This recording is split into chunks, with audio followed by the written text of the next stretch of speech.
tell us about yourself and the history of your family? Well, I was a single mother and I raised two children, a son and a daughter, and they're both deceased. My complete family is deceased. I am the last living relative on my mother for my mother and my father. I moved here in 1964, I think it was. Wow. 1964 into Cleveland, Ohio? East Cleveland. Wow, I bet the city has changed a lot since then. Can you tell us what Yes. it was like in East Cleveland in 64? Well, the people were a lot different because everybody owned their homes and everything. And we moved in, the whites moved out. So, but I mean, it was nice. The people were nice. It was two. I was the only. There's only two houses on the street. Is a one family. That's this one and the one across the street. But I liked the neighborhood because it was a dead end street, and I had a son, and I knew it wouldn't be a lot of traffic. So that's why this is the first house she showed me, and the first I said, "This is what I want." She said, "Don't you want to see anything else?" I said, "No, this is what I want." Now, moving into East Cleveland, did you come from Cleveland or were you from out of town? No, I came from out of town, from Michigan. My husband was in the service. Mm-hmm. Then I moved to Cleveland. And then while I was there, I decided I wanted to buy a house. I wanted to buy a family house, but the family didn't want it. My sister didn't want any parts of it. So I decided, well, I'm buying me a house. So that's why I moved to East Cleveland. The lady was showing me the houses over here in East Cleveland, and I fell in love with it. Wow, as opposed to moving into Cleveland. Yes. Nice, nice. Okay, what would be some of your fondest memories of East Cleveland? Well, my fondest memory was the railroad tracks. We could see them. And my son and I would sit out there. This is the way I got him to do his work. Because if he didn't, when the trains moved around at 6 o'clock, he could not sit out there and see them. Because he knew the engineers and he knew. And then it got to a point where when the dining car would come along, I guess they was telling him about this little boy. And he would wave at me. Everybody in the dining car, the people and everything would be waving at him. Those were my funnest memories of Okay. East Cleveland, was with my son. Beautiful. In what ways has the city changed over time? Well, I think what happened when the people were living here, they moved out and they rented the houses. And the people that moved in did not care about the house. I've heard them say, "Ain't my property, I don't care." So they tore up the houses. They just started moving in, and I mean, they just destroyed East Cleveland. But it was a type of people that was moving in that didn't care. So when you moved in, and I'm just assuming this, when you moved in, it was mostly owners, and then Yes, when it started to change, a lot of renters started coming in. They they didn't care about the house. nothing. Wow. Do you think that there's any other factors that contributed to these changes? No, it was more or less the people that moved in that didn't care. Wow. Wow. Is there anything, any way you could describe these people as opposed to the people who were here? Well, like I said, it was the younger people that had the children, and they just didn't care. They just let them run out in the streets. Like my children had a backyard. And when the parent people here that own the houses, like I said, you don't play in the streets, come to my backyard and play. But then they started letting them play in the streets and throwing trash down, and it just became unbearable. Oh my goodness. Oh my But I'm not going anywhere because this is mine. And when I leave here, I'll be leaving for my last home, go to my last This will home. be your final place here on Yes. earth, huh? Love Yes. East Cleveland that much. I love it. I love my house Okay. because Okay. I fixed it up. When I got it, it was like nothing. Uh-huh. And I said, well, this will be my starter. But once I got here and I liked the neighborhood and I liked East Cleveland, I said, this will be my beginning and my end. So you've been here since 64. Can I ask you, how have your neighbors changed? Well, after, I guess they were here maybe after about 10, but between 5 to 10 years, there was an older people and they decided what they were going to move into the apartments and they rented their houses out. How about like some of your neighbors when you first were here and everyone on the street, did they know each other? How was that like camaraderie? Was it like, you know, you see on the movies and they bring them a cake, welcome to the Right, neighborhood, right. and then you know your next door neighbor, you know the lady next to her. Does it still have that same type of? Well, I was the kind of person, my father and mother raised me, that you didn't associate to it the neighbors. You had one or two neighbors that you associated with, and that was it. Okay. So I only had two that I knew that we associated with. The rest of them, I didn't bother with them. Okay. But that was from the way that I was raised. Okay. Okay. Next question: how was race and racism impacted you personally? Well, these are the ones that destroyed East Cleveland as far as I'm concerned. Because they didn't care. They were renting. They were renters.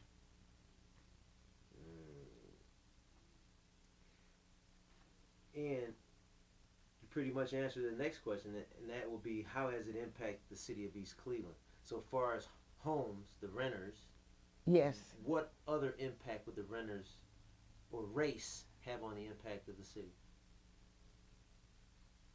It was just, I don't know, they just didn't care. They were the type of people, they didn't care where they were living, because we were taught wherever you lived, you treated it as your home, whether you owned it or not. So that's where I trained my children to do.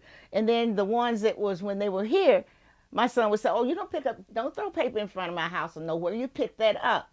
But then after the renters come in, well, he was gone. So I would tell a couple of them, and they're like, they ignored me. So I would talk to the parents, and they were like, they didn't care. So I just left them alone and say, well, in front of my house, you do not throw paper in front of it. And they respected me for it. Okay. Okay. How has inequality impacted you personally, and how has it impacted the city of East Cleveland? Well, like I said, the houses, well, they were old houses in the beginning. And if you didn't come in and take care of them, sort of, like I said, I rebuilt this house from scratch. You know, when I would have my plumbing done, I said, take it all the way to the basement.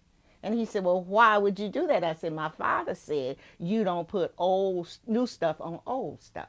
So I completely rebuilt this house. But they moved in and wouldn't do anything. Even the ones that was moving in after, just like, I got a forest out there in the backyard. I don't have not one tree on mine because I kept the bushes cut.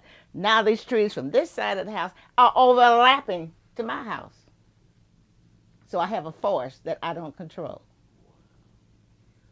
Thinking back to '64, and as you move through the years, how has race, or the change of race, not just here and not just with homes, but let's say school system, city government, fire department, EMS, how has that changed, and then how has that impacted the city?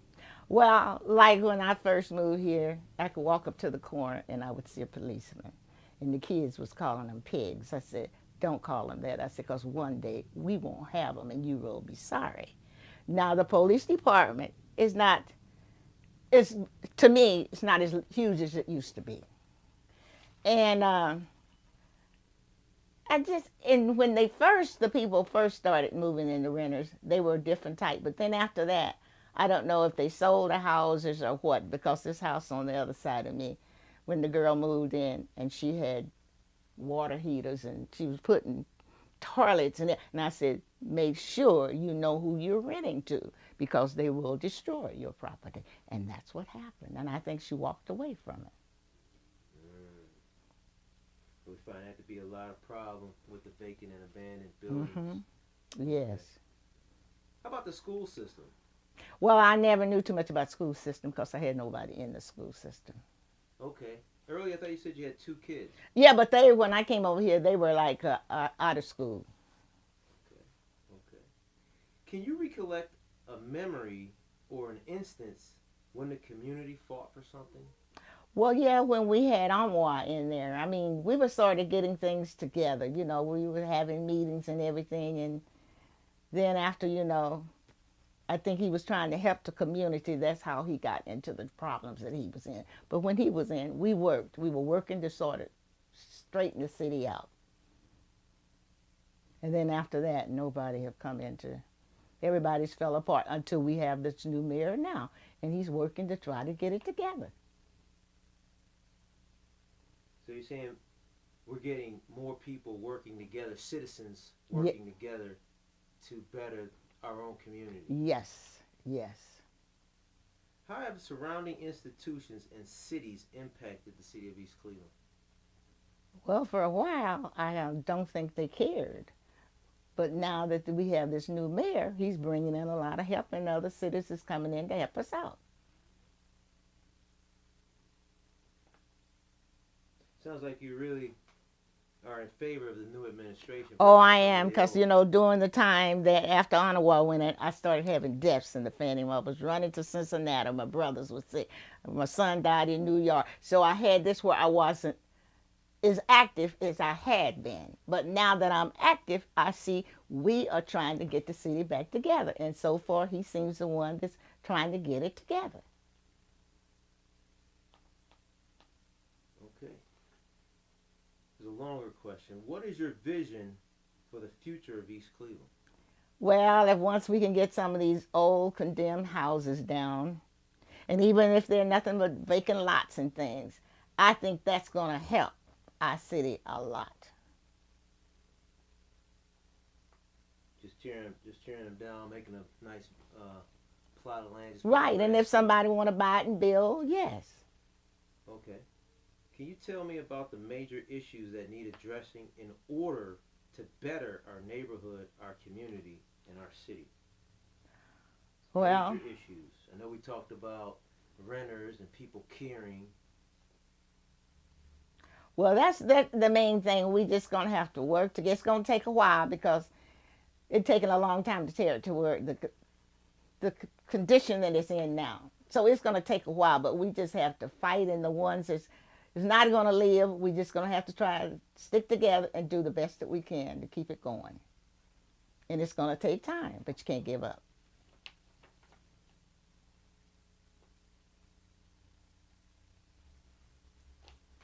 Okay. What would you be prepared to do to participate in making East Cleveland better? Well, I'm working with abandoned housing to try to get these abandoned houses, see who owns them, and if we can get any money to get them teared, because some of them is beyond repair. But get some money so they can pay for the tearing down of them. So I'm working with that organization now. Tear down the houses? Yeah, abandoned houses, yes.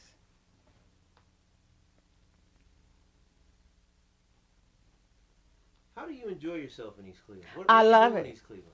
I have East Cleveland cable. I buy all of my gas in East Cleveland. I shop as much as I can in East Cleveland. So you support local businesses? Yes. That's one of the pushes that we're striving for now. Right. Is to get more awareness that people support local businesses, and that not only that, but that local business also support the community. Yes. And hire local.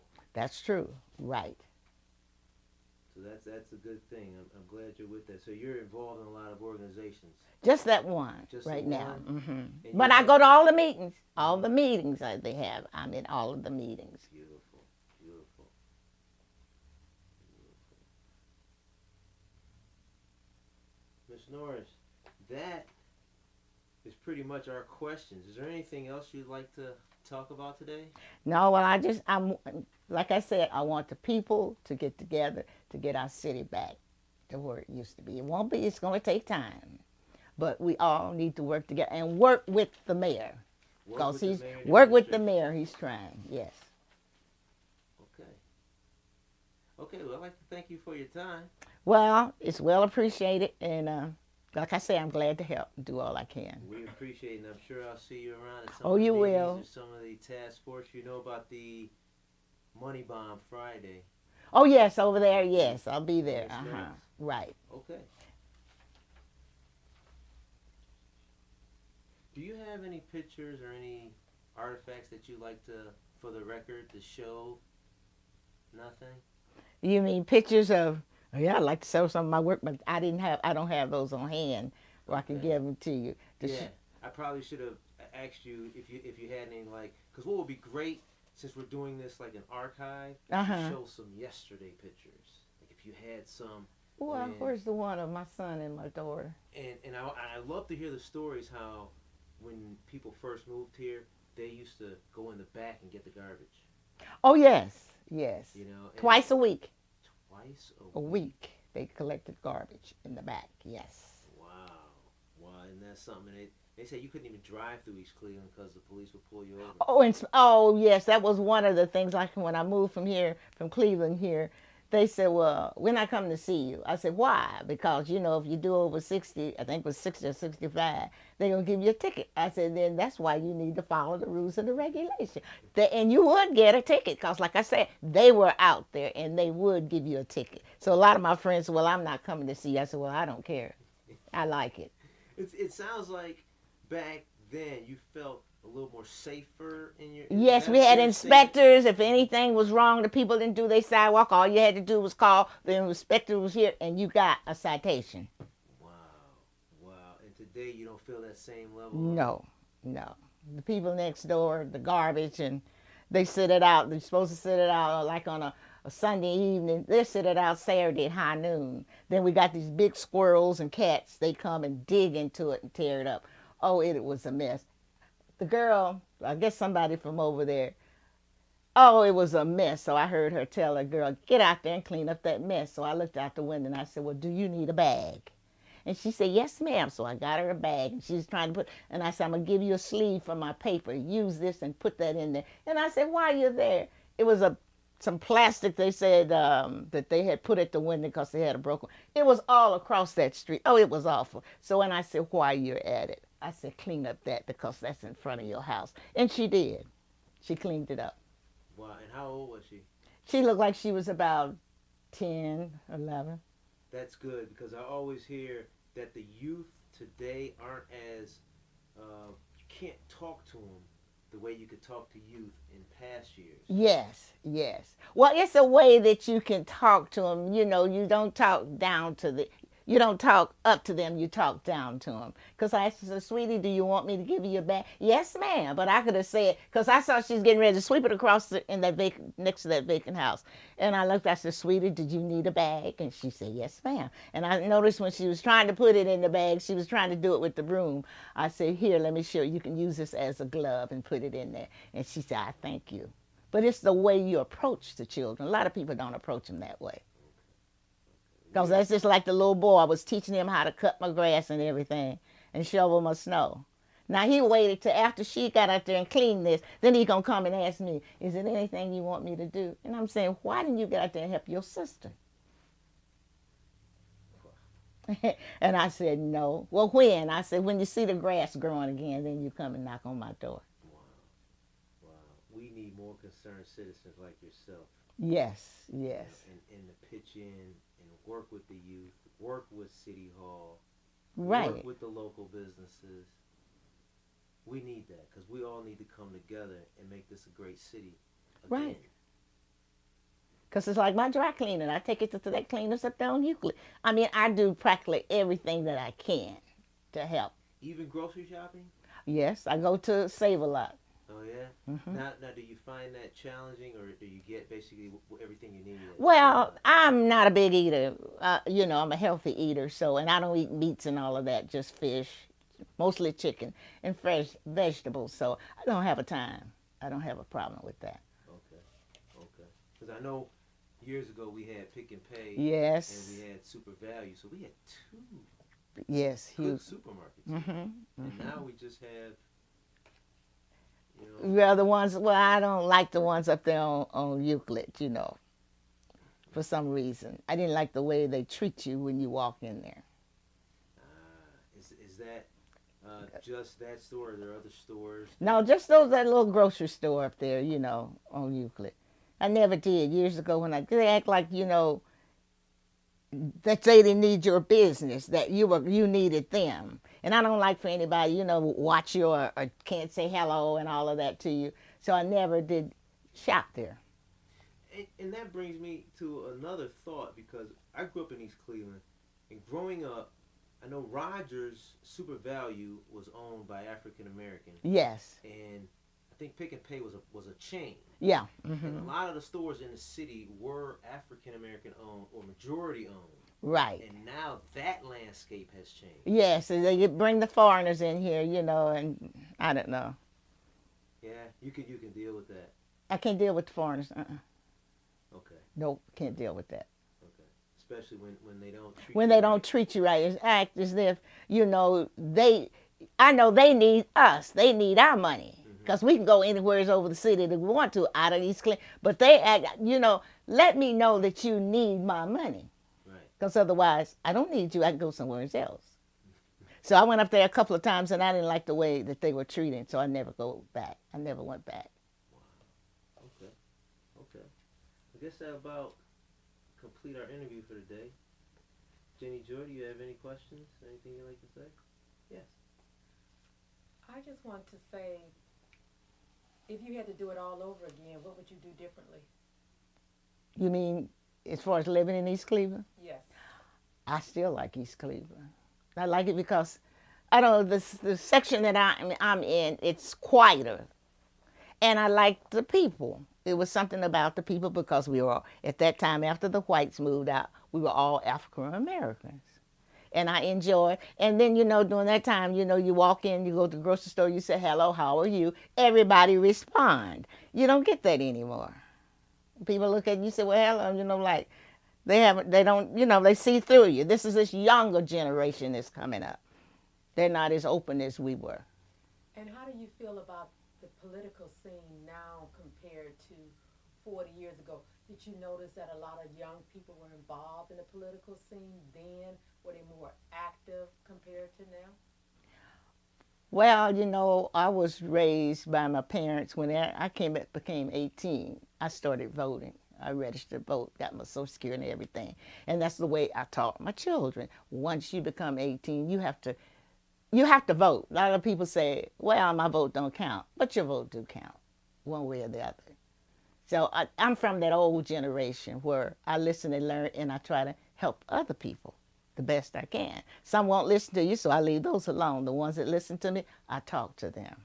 How do you feel about the annual parade that's been Memorial Day weekend that they have in East Cleveland? Do you participate or have you had opportunity to go to see the annual? Well, I did before I had all these deaths. And since then, I don't participate because my daughter only been dead a year.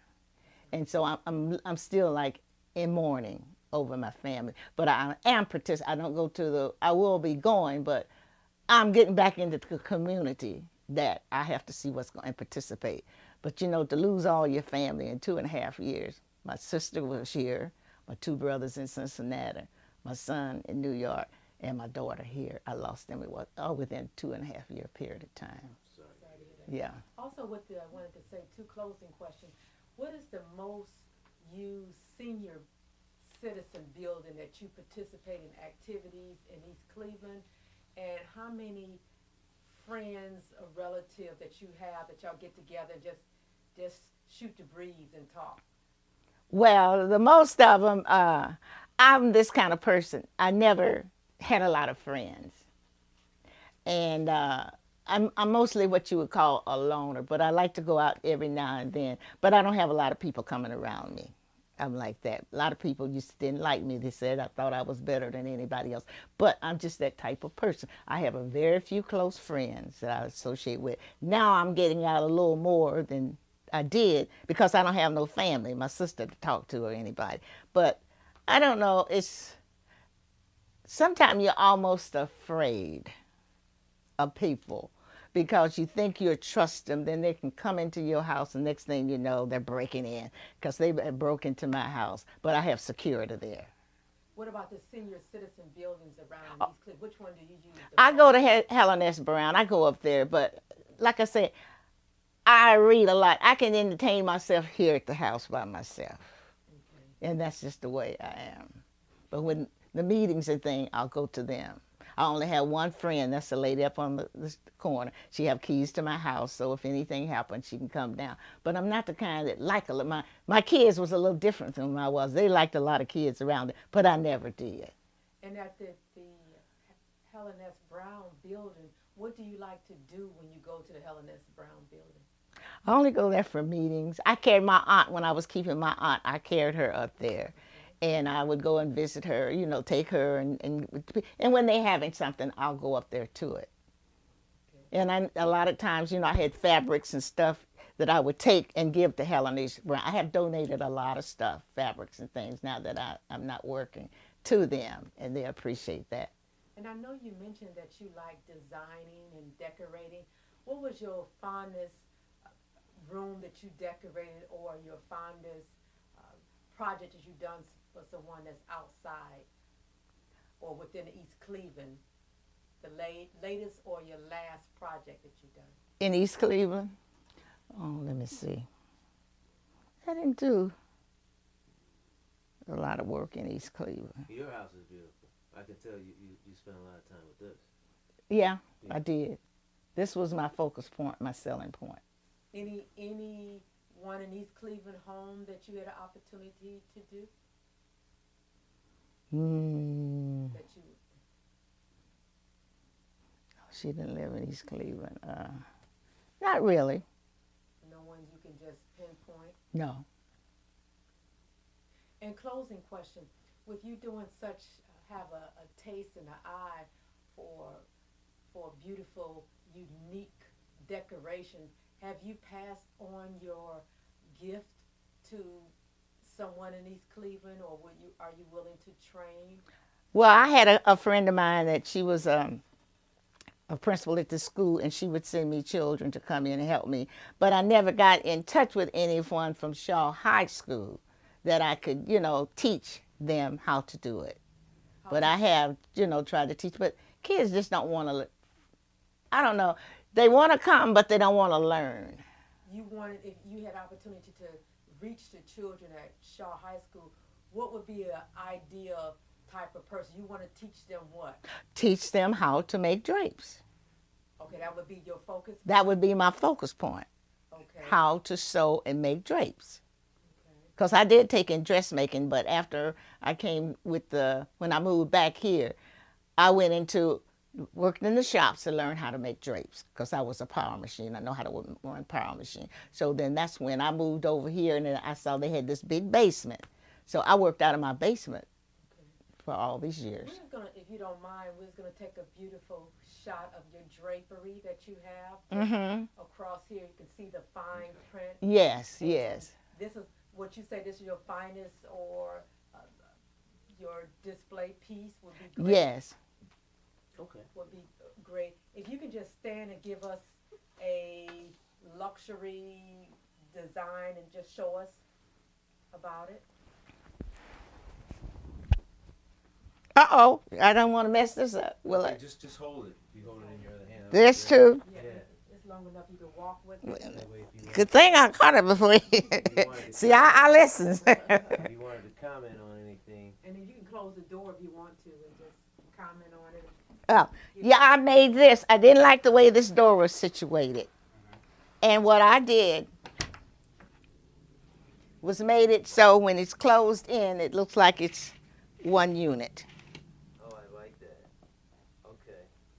When you're inside. Yeah, when you're inside, you don't know it's a door. Okay.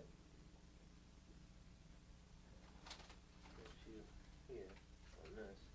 Here, I'm going to disconnect your headset. Thanks. Yeah, that's beautiful. Is gold one of your favorite colors? Yes. Can't you tell? Gave it away, huh? Yeah. I like the color scheme. Mm-hmm. But as an interior decorator, I'm sure you specialize. And then when I moved in, these were 2 windows on each side of that fireplace up there. And I thought that was, to try to make a drape for it, you could. So what I did is had the frames blocked out, and I just put, those are door mirrors that I bought and had put up there. Wow, so you can't even see the windows. Mm-mm. You can tell from the outside, but you can't see it on the inside. Good job, good work. Was the fireplace always there? Yes. Wow. Okay. Still color coordinated. What about this cabinet? Did you? Well, that was 2 windows up there too. I had those blocked out and had the drywall put in. And then once I bought that piece, I had that set up there. But it was 2 little windows over there too. Okay. Okay, well, beautiful. We got a good shot. And there's Janie Joy. Put her in. Well, good, good, good. There you go. I'm gonna go ahead and stop this. Then I'll just. Okay. Jenny Joy, you wanna hold this? And is this going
Go ahead.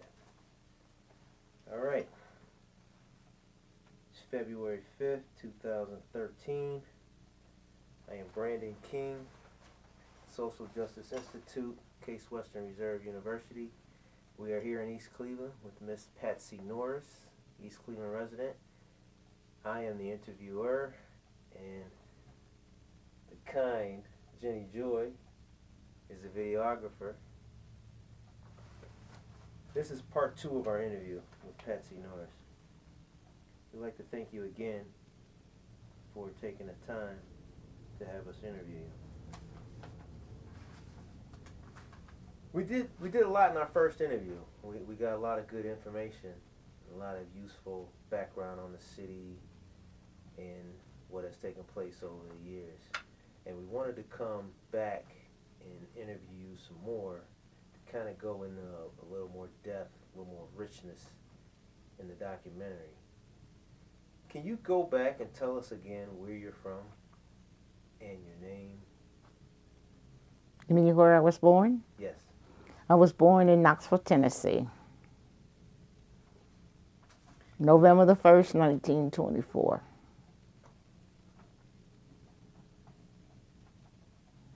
Can you tell us a little bit about yourself and your family, maybe the history of your family? Well, I have a mother, my mother and my father, and she had 6 kids. They had 5, 6 kids. So you're one of 6. Wait a minute. No, one of 5.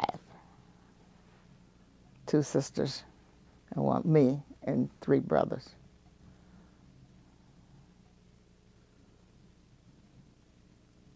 And you're from Knoxville, Tennessee. Yeah. Then I moved to Cincinnati, Ohio.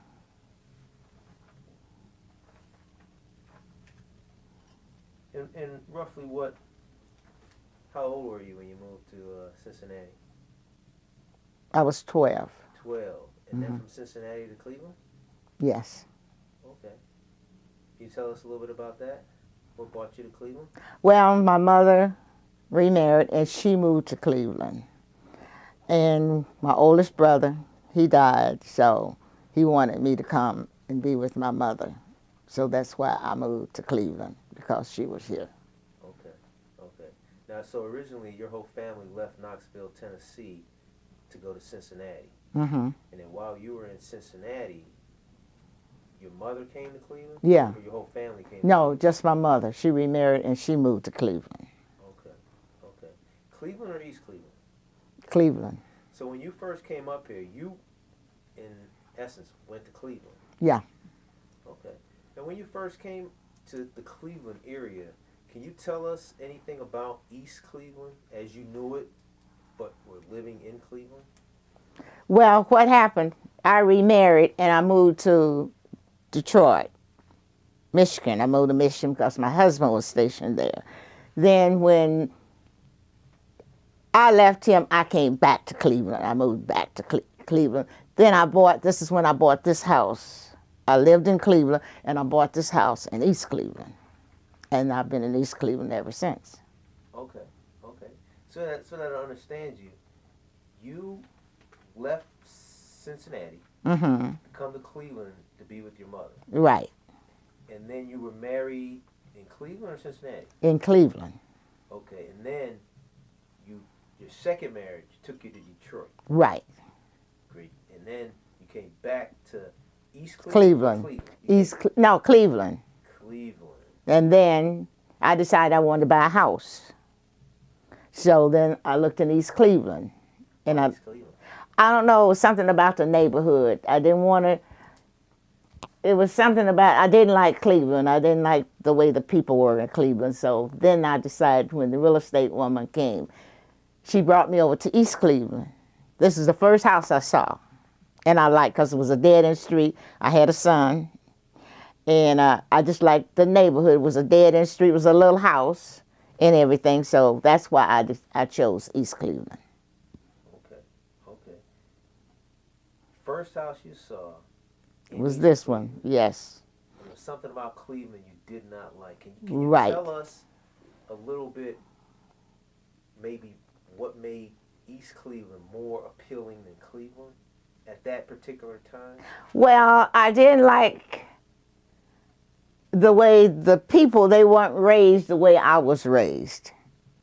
And I didn't like the way their kids were. They were kind of wild. We were always raised quiet, and my mother was the kind of person that she taking care of us. And I didn't like the way the people in East Cleveland was raised, in Cleveland was raising their kids. So when I came here, I figured this was a small community.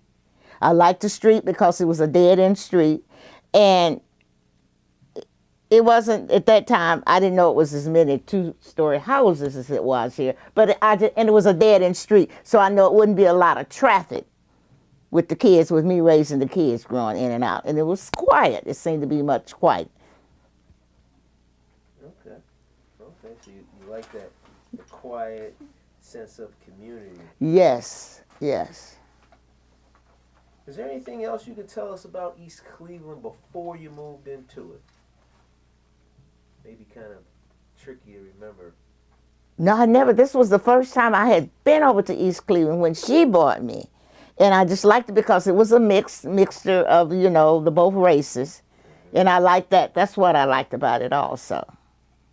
Had you heard any, stories or tales about East Cleveland? Anybody talk about East Cleveland? it was a suburb looked up to or anything like that? No, because I was telling, when the real estate, I was talking to the real estate person, I was telling her I wanted a nice, quiet neighborhood to raise my children. And this is the first place she bought me. And I just fell in love with the street. It was a dead-end street. And I noticed I didn't see a lot of kids here. It was something that's about this in the house that I liked. It was like the little house I used to draw when I saw it from the outside. And I fell in love with the house in the street. Okay. And it was, this time it wasn't, it was more or less, it was still a mixed neighborhood. And it wasn't a lot of children. And I liked that also. What year would you say that was? That was in 64. Wow, 1964. Must have been a good year. 64.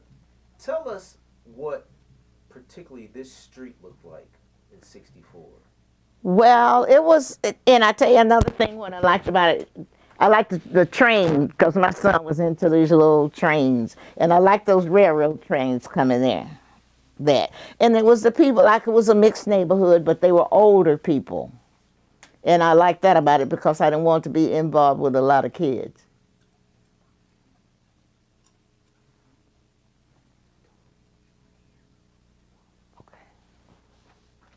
Okay.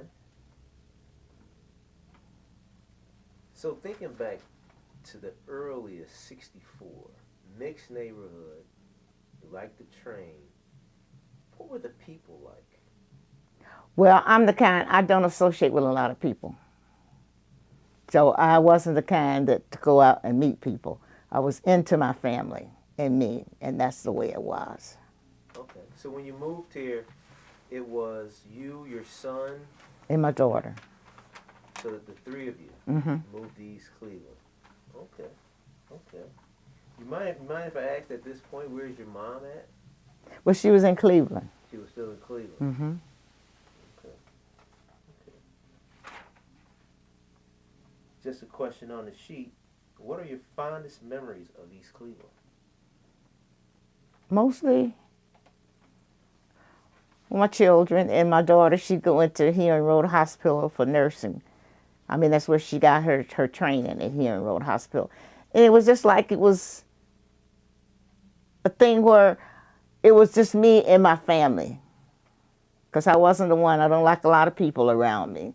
But it was just me and my family, and people left me alone. So would you say you had a close-knit family? Yes.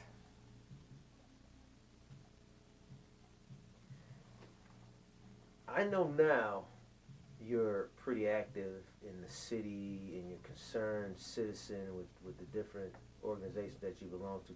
Can you tell us your involvement or not involvement in 64?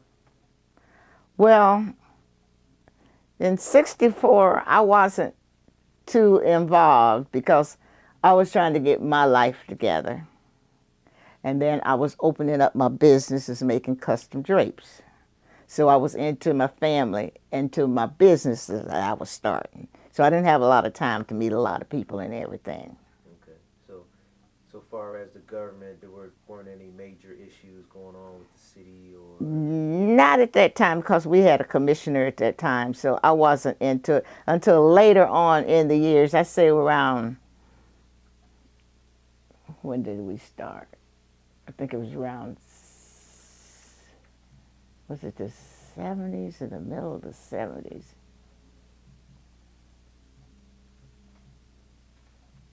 It was around,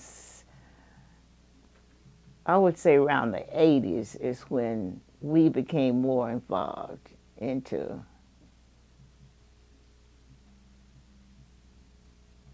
it was around the 80s. Around the 80s? Mm-hmm.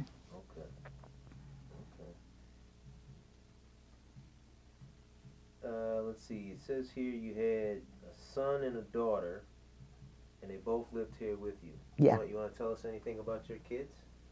Well, she was, my son, well, he was he was like a little while and everything, but my daughter, she had graduated from school from Michigan, and she went into nursing school as a nurse, and then she had her training at here in Road Hospital. So I mean, she was more or less working, and he was more or less like a little while at the time.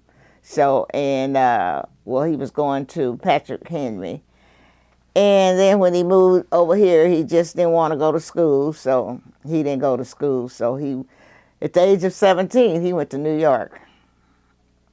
He wanted to go to New York, and that's where he went, to New York. New York. Hmm. Just going out on his own? Or Yeah, he just went on his own. Hmm. That's pretty courageous. Well, you know what? I remember reading a story at one time when I was about 12 years old about this woman had this son, and she couldn't understand the way he was. So when, well, he got into some trouble, and they executed him, and she had her history ran down. She couldn't understand the way that he was acting, because he acted like nobody she knew. So they ran the history down as far as they could. Nobody in the family, on her side and her father and her husband's side, acted like this boy acted. So then she still wasn't satisfied. So at the time that they executed him, a baby was born. And when they went down to this guy that was killed, he acted the same way her son acted. So that's when I found out the word of reincarnation. So my son always acted different. I mean, I taught him, I love him, but it was something about him that he was just different. He was, I mean, he loved me as a mother, but it was some things in him that he did, and nobody in my family did it. So I'm figuring this is the way that he was, because he used to talk about when he was a little boy that he wanted to go to a big city. And I could never understand. So I reverted back to when I read about this story. And I'm saying, this is what happened to him at the time he was died.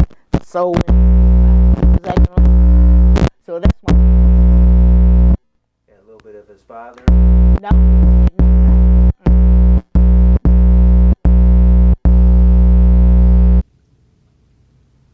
I believe we stopped. We were talking about your son, and you were relating the story of this spirit that just got into him. So you said that he wasn't like his father. He was just like the spirit. It was just like he was like somewhat, like he had been here before, like he was somebody else. He wasn't like his father. He would just be talking, talk that I didn't understand about it. So I related back to the way this woman was, and I just tried to talk to him and understand what he was saying.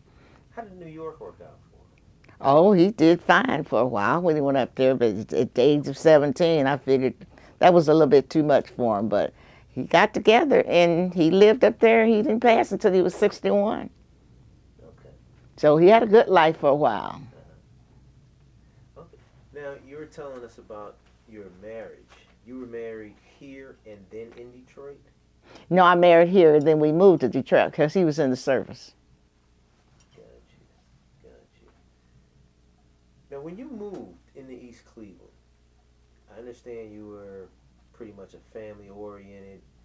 Can you tell us race relations, kids? Like, I know you said your kid liked the train.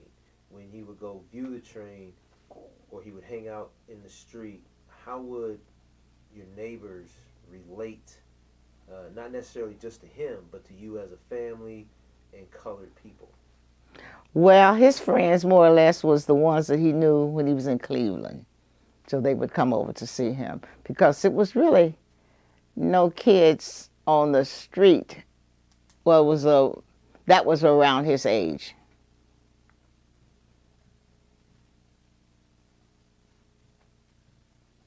Would that be the same for your daughter? Right, well, she was into, she was going to school, going to nursing school at the time. So her friends was in Cleveland, because there was nobody around here that lived here that was her age. Okay. And your drapery business, but what year did you start that? I started that in 59. So you actually started that in Cleveland. Yeah. No. Well, I was doing dressmaking at the time, but when I went into the drapery business, I had moved here, and that's when I set my basement up for my business. Okay. Okay. Now, primarily when you were doing business, was it in East Cleveland or just in the Cleveland area? Well, it was more or less in the Cleveland area because it wasn't too many people that I knew in East Cleveland. Okay. Okay. So our next question, what are some of your fondest memories of East Cleveland? I don't know. I just love East Cleveland. And I guess, well, at the time I was here, we had a little small community stores, like a meat place was up there. Then we had a bank that was up there. And I liked it because, like I said, I don't communicate with a lot of people, and I liked it because the people left me alone, and I left them alone. And I could walk up to the street, walk up to the corner, and everybody would speak. Now, we would speak and everything, but we were the kind that I would come to their house or they would come to my house because I wasn't raised. That's the way I was raised. We didn't communicate with each other. We were like a family thing when we were raised. So that's the way I wanted to raise my kids, as a family thing. All of my friends, my father would say, get your friends on the outside of where you live. Don't have them in the community where you live. And that's the way that I raised them. Got a good question for you. 64. Was Hayden straight down in 64? Mm-hmm. What year did they turn that? You mean at the end? Didn't they alter Hayden? You know, we had some, I call it like a platform that was in the street up there on the corner. No, it was always ran from Euclid all the way down to, I guess that's St. Clair. Hayden go all Road to St. Clair.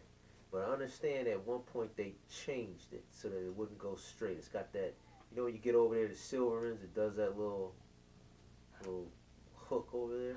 Well, I don't know when they, now that I don't know too much. Can you tell us a little more about Hayden? Because I understand it was more vibrant shops, and you were just alluding to the fact that you could walk. Right, because they had, well, we had bank, and then we had, we had a meat, what we call a butcher shop. It was a lot of little stores on Hayden that you could go to and shop at. And that gave you a feeling that, how does that change from now? Well, everything just moved away. It was, I guess it was like that for maybe 10 years. And then things began to change. The little mom and pop stores, they moved away and everything. The bank, it closed up, so. And it just went into, like, I guess you would say, like Cleveland was. I mean, they moved away and everything moved up to Euclid at that time. We didn't have too many little shops around here in the neighborhood at that time. So when you initially moved to Hayden, was vibrant, a lot of little shops, and then they moved to Euclid Avenue, still in East Cleveland. Right. Okay. That's perfect, because it says here, in what ways has the city changed over time? What do you think contributed to those changes, to the shops, let's say, moving to Euclid? I don't know. I think it was more or less the people. Because the neighborhood at that time was more or less older people. And then when the younger people come in, that's when things started changing. You think that the older people utilize the shops more, or the younger people?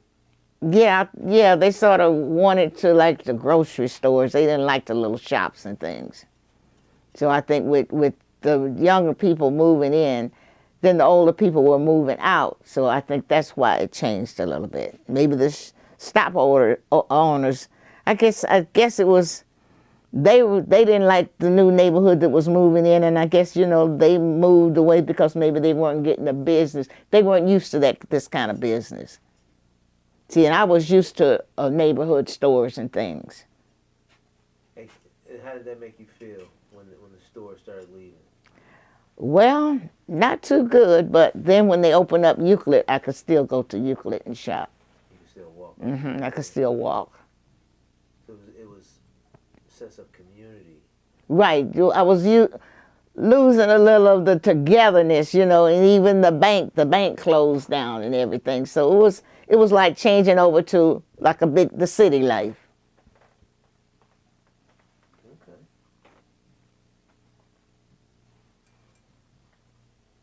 Are there any other things that you would say contributed to the changing of the city of East Cleveland? The people that was moving in. How did they differ from the people that were here or that were moving out? Well, this only happened, say, within a lot of the people that had these houses. Well, they lived in them, but they were the ones that moved here. They were, after, I don't know, I guess it became too much. They were at the retiring age, and at first they leased them out for people to rent. They rent them out to renters. And, you know, sometimes people, when they move into your property, they don't take care of it because it's not theirs. So that's when the property started going down.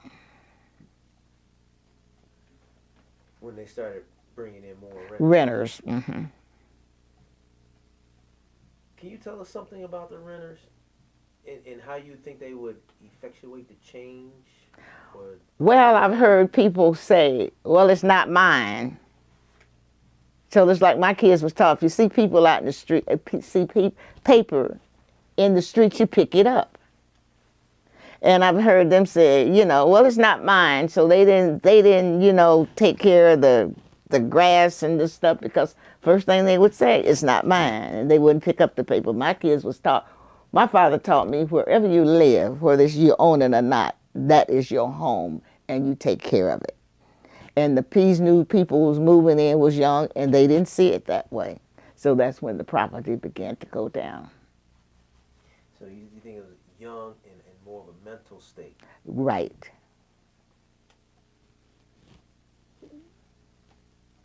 Did race play a role in that at all, you think? I mean, can you describe what the renters looked like? Well, they were mostly younger people. And they were the type that they just didn't care. They weren't the kind that wanted to keep the property up because it wasn't their property. So they just didn't care. It was the younger people coming in that just didn't care. Okay. The next question, how has racism impacted you personally, and how has it impacted the city of East Cleveland? Like I said, the people that was moving in, they didn't care, and they just started destroying the property.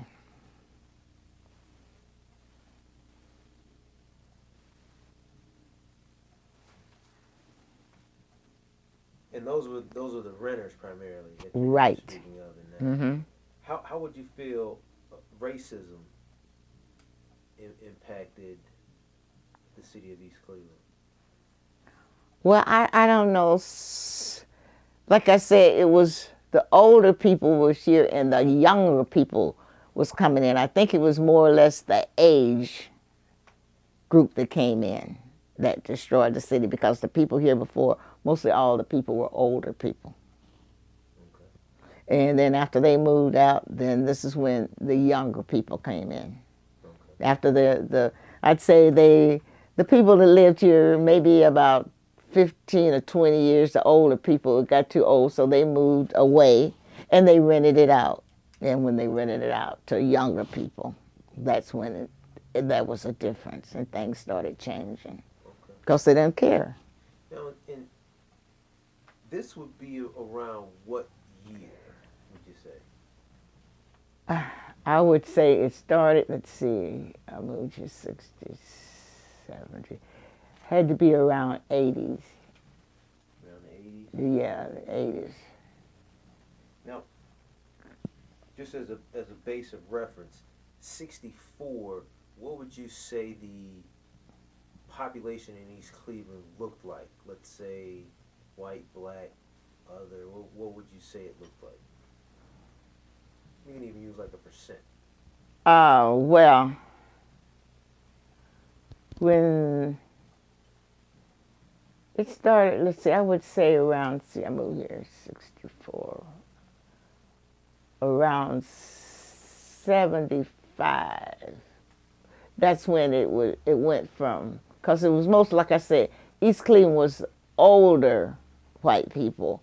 So when they moved out, and then when I would say like around the middle of the 80s and the last of the 80s, that's when it had completely changed over. Okay. And when you say completely changed over, you're talking from white to black, basically? No, I'm thinking that the blacks had moved out, the ones that had bought back in when I moved in the 64s, and a lot of the younger people was coming in. Okay, so you're saying in 64 a lot of black people in East Cleveland? Yeah. No, not too many. We just began to come in 64. In 64. Mm-hmm. Now, when you're saying the older people were leaving, this would include white and black people. Is that what you're saying? No, around after the mostly the blacks bought in the houses up until that time. Mostly it was completely more or less black. All the whites were just about gone. Around that, well, I'd say around the 70s. Around the 70s. Mm-hmm.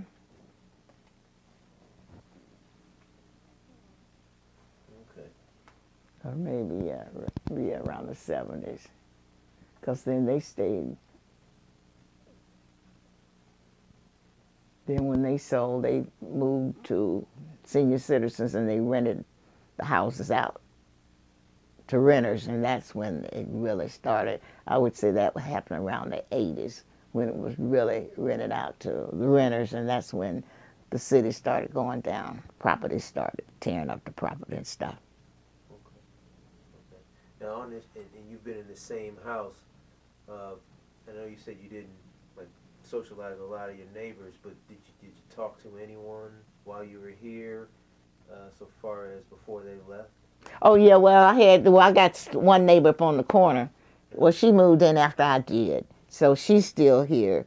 And then I had a neighbor that was next door that I associated, I'd say, with about 3 or 4 of them that was on the street. And 2 of them are still here? One is still here, the one up on the corner. Okay. How about the other 2? Oh, they're gone. Well, they've been gone. Mm-hmm. Now, when they moved out, did they bring in the renters as well? Yeah, well, the one across the street, yes, and the Jacksons, the 2 houses on the other side of me, they rented those out, and like I said, they had destroyed the little house across the street. She moved and she rented it out, and they just started destroying the property. Wow. Okay. Part of what we're looking at is in this documentary is also to talk about race relations and how it has impacted you personally and then the city in general. So, is there anything else you can tell us about racism in the city of East Cleveland over the years? Oh, I know. I'll tell you one thing. When I first moved out here, every time you could walk up to the corner, we had a lot of the policemen here. So the city, as far as that, was good. But I don't know. It seemed to,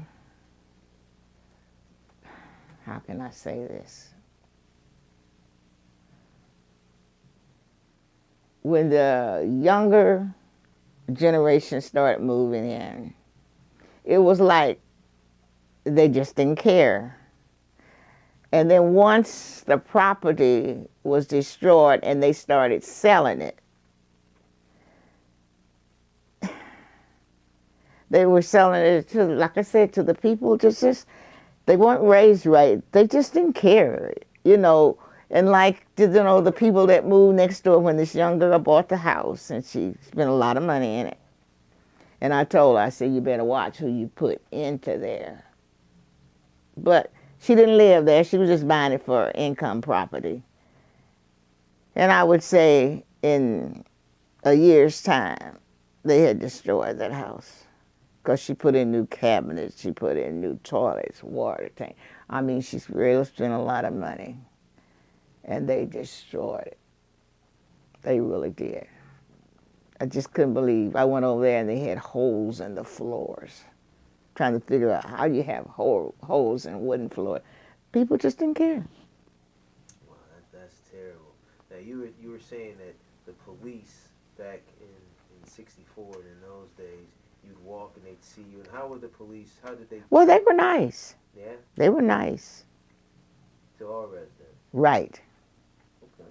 Because I know it's the time I had carpet put down. My son was here. Well, we don't use the front door. We always have used the side door.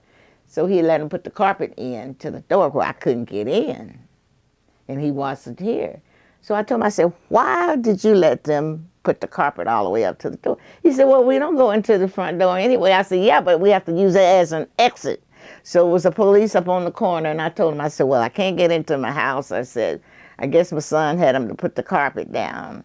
And so he came, he came to the door, and he just taken his foot and just pushed the door in. He said, you see how easy I got in? He said, people can get in the same way.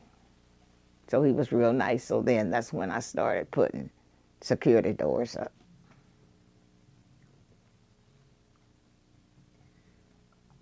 Now, we talked a little bit about racism. Now we want to talk a little bit about inequality.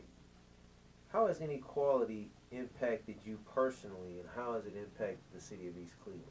Well, they all moved away, and like I say, I still love East Cleveland, and I love my house. I got it fixed like I wanted it, and I said, I'm just not going to leave. And that's why I'm still here. Okay. Because I still love East Cleveland. How about inequality in the city? Well, at first they had a hard time. I think now I see more improvement since we had this new mayor than I have in years. So I think that we are trying to get the city together. At least the mayor is. I think the mayor's on the right track. Yeah, it's just the other people that don't want to cooperate with him.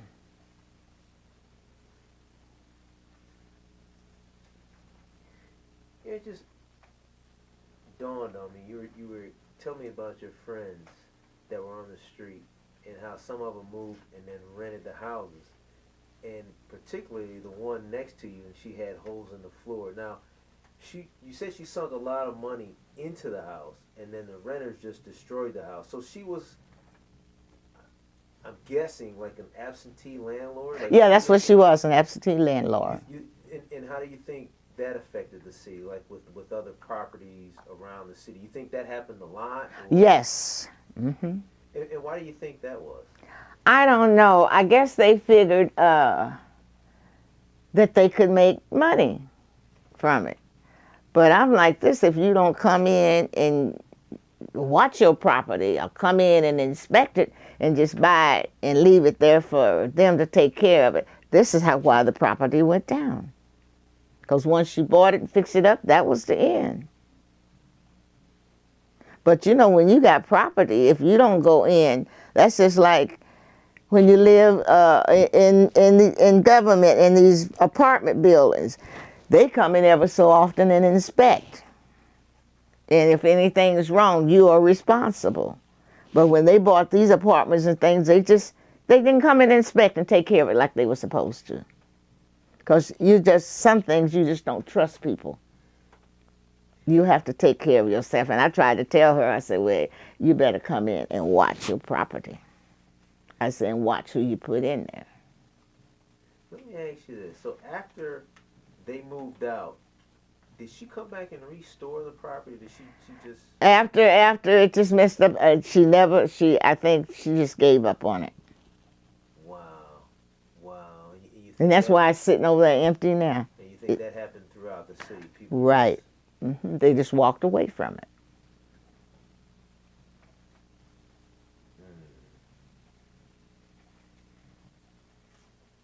Let's go on to some more brighter moments, I guess. Yeah. Can you recollect a memory or an instance when the community fought for something?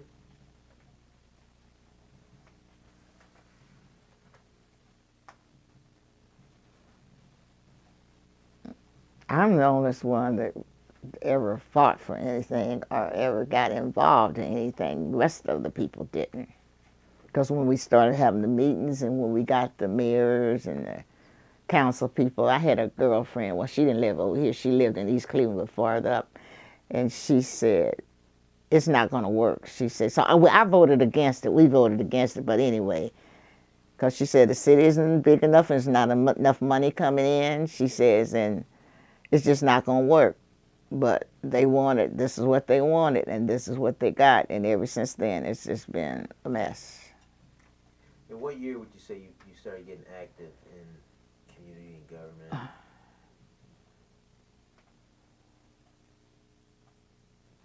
When was that we had our first? It had to be around, let's see, around the, was it the 70s or somewhere within the last part of the 70s, because that's when we had commissioners up until then. And that's when you started getting active in... Yeah, when she started becoming active and I got active with her. Okay. And how would you say it has changed from, say, the commissioner type to the mayoral type? Well, to me, I could go call them and I would always get something done, just like the bushes and things at the railroad track. And they would get it done, but then after they got in, it was just like they said it was the railroad, they was in control, and I could never get anything done. Now when you say they, you mean mayor type versus commission type, or do you mean... They just didn't, like the commissioners, you could call them, they would get it done. When the mayors and the council person come in, you call the council person, and they would put it on somebody else, just like the railroad tracks. She said that was their up to them to keep the bushes and the things cut down. And like I said, from the time I had been here, you call the commissioners, and they would come down and keep the bushes and the things clear where you could see the trains.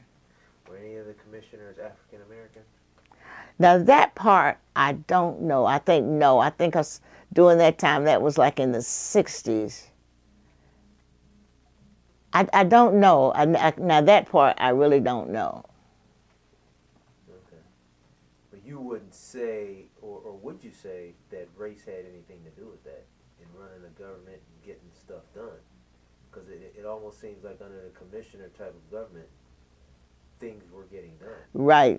And when the mayor and the council people come in, things wasn't getting done. Okay.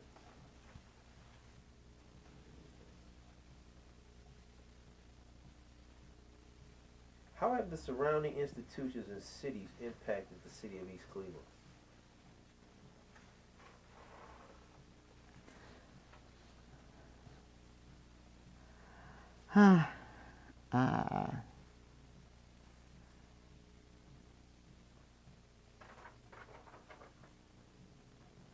And I noticed a lot of things when a lot of our business people came in to run the business. They just didn't, I don't know, they didn't take care of the business like they were supposed to. I mean, it was like they would buy it and put people in there to run it. And you know how some people are, if you just don't stand over and watch them, they just don't take care of your business. And that's what happened to a lot of us when they got their business. Then they left people in there to take care of it, and they just didn't take care of it. So it almost sounds like, and I don't want to put like words in your mouth, but it almost sounds like commissioner to mayor, and then business owner to another business owner kind of?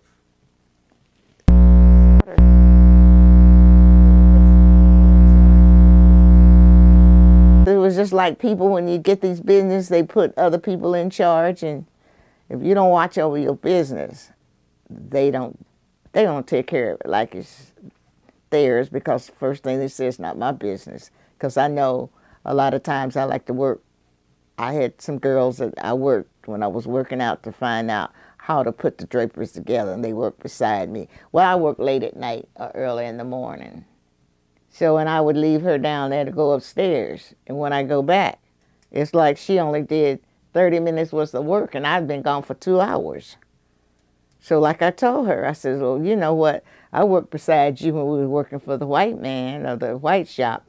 And I said, you did good work. I said, do you mean to tell me I got to stand over you for you to work for me?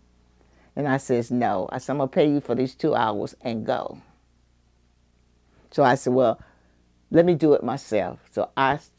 Because they just don't want to work for you unless you stand over them or watch them. So that's why the majority of my work, I did myself. Because if I work late at night and I got to stand and watch you, be with you, and you can't do the same amount of work you did when I worked for you at the shop, then I don't need you. So it seems as if a lot of times our people don't want to work for us. They will try to use you if they can. And I think that was wrong. See, I wasn't raised that way. So that's why a lot of these business, it failed, because they left people in there to take care of it. And they don't care nothing about your business. They figure, well, you're making money and I'm not making anything. And that's not the way, to me. I was raised in what life is all about. Almost like your analogy of the renters and the people coming in and renting, not taking care of the property. Right. Not looking out for the best interest of the business. Right. You don't mind me asking, where did you pick up your drapery skills? Well, I don't know. When I was a little girl, I just started making doll clothes. And I started that. Then I went into the dressmaking. And then when me and my husband, when we separated, I didn't want to go back into that business because it wasn't enough to keep a family and 2 kids together. So I worked in some drapery shops, because at that time, a lot of us was getting into the drapery business. So I worked in the shop to learn how to put it together. And that's the way that I learned. But it was something about sewing I've always, something that was in me. So you started out sewing little doll babies and Mm-hmm. just playing with the needle and thread, and over the years, and then finally you got into drapery. It was something. I went into dressmaking first. Dressmaking. Yeah. So I went to New York and worked in some dress factories to learn how to put it together. Ah. Okay, so now the New York thing is starting to sound a little different now. Okay, so you actually stayed in New York. Yes. You want to tell us a little bit about that? Well, I went to New York to stay. I had some aunts up there. And I went up there because first when my mother was married, and he had a cousin that came in here that had went to college and was taking tailoring. So he came to Cleveland to work in a tailoring shop to learn how to put it together.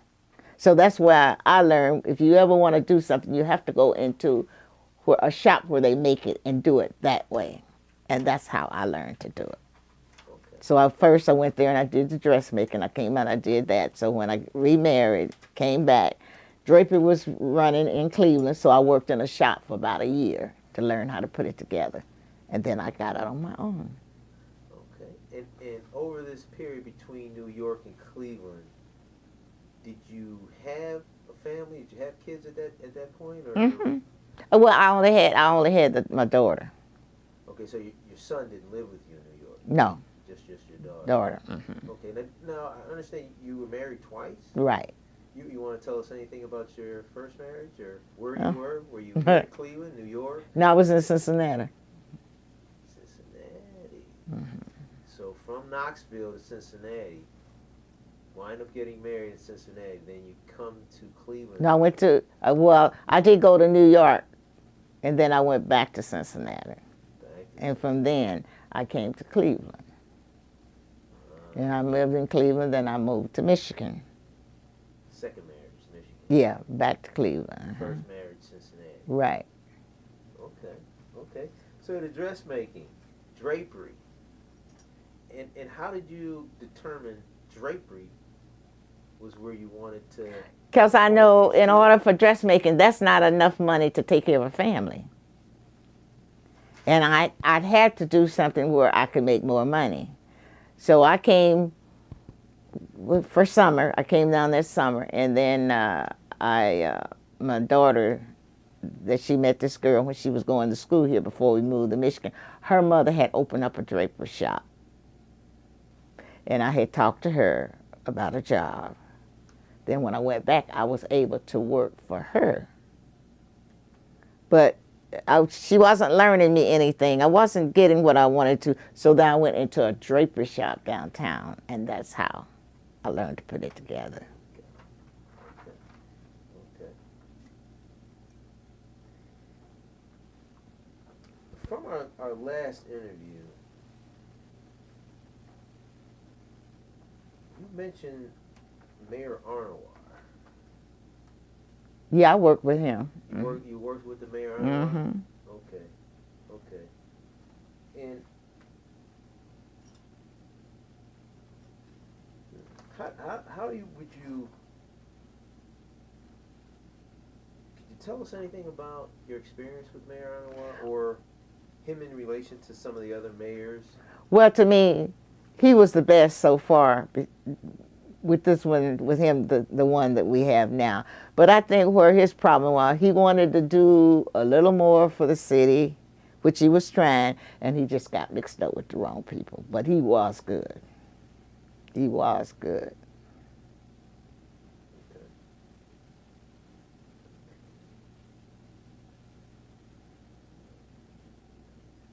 I have a note here, too, to ask you about more memorable things in East Cleveland.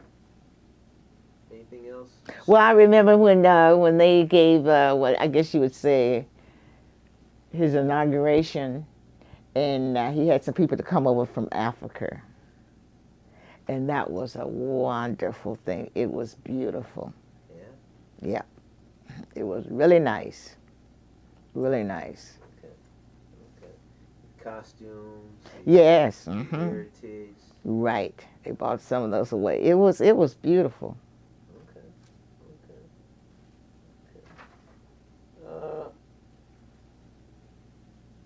Let's see. Race relations keep coming up here.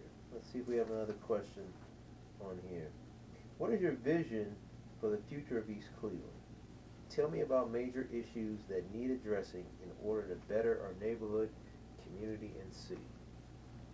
Well, I think he's making a good start because all these houses, like they were saying, they keep tearing them down and there's empty spaces. I'd rather see the empty spaces than see some of these houses because some of them need to go. They're beyond repairing and trying to fix up. Okay. What other changes do you think we have to make in East Cleveland, or where do you think we can get better? Well, like I say, I mean,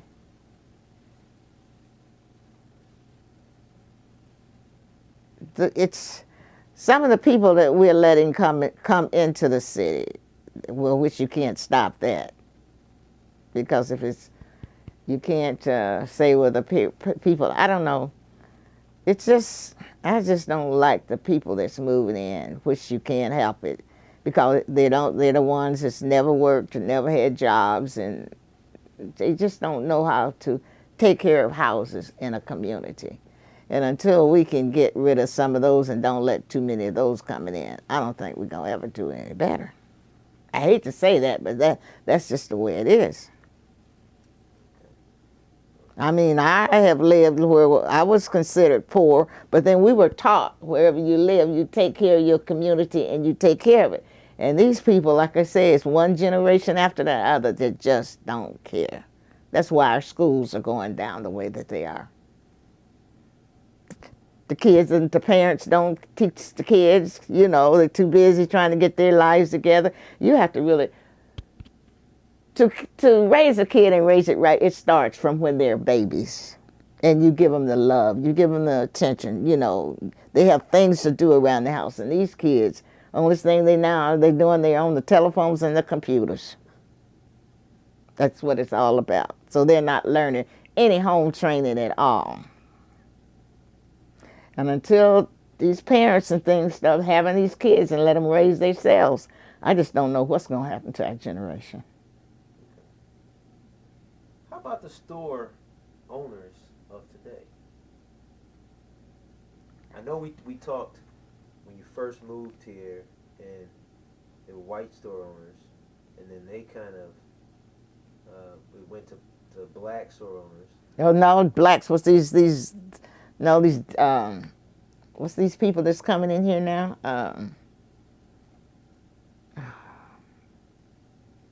It didn't really go to too many of the blacks. It brought these foreign people in here. It was taking over these stores. And they don't, like I said, I don't associate with them, because when I walk in to spend my money, you're going to treat me like I'm supposed to be treated. And they had an attitude that they thought that they were better than we were. And so I never associate with them. I'd go over into Cleveland to do my shopping, because I just don't associate with them, because they don't know how to treat you. Versus the previous store. Right. I concur with that. If you're not being treated right, take my money. You don't take my money. Mm-mm. Mm-mm. You do any of your shopping here in East Cleveland? Well, I go to Save-A-Lot. I like those. I go to the Save-A-Lots. Up on Noble? Yeah. And then they got the one out on Euclid near Lee. Okay. That's where I do my shopping.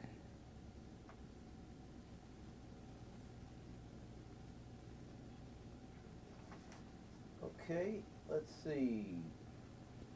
Here's a question. We're going to put it on camera, but I think I know a little bit about the answer to this. What would you be prepared to do to participate in making East Cleveland better?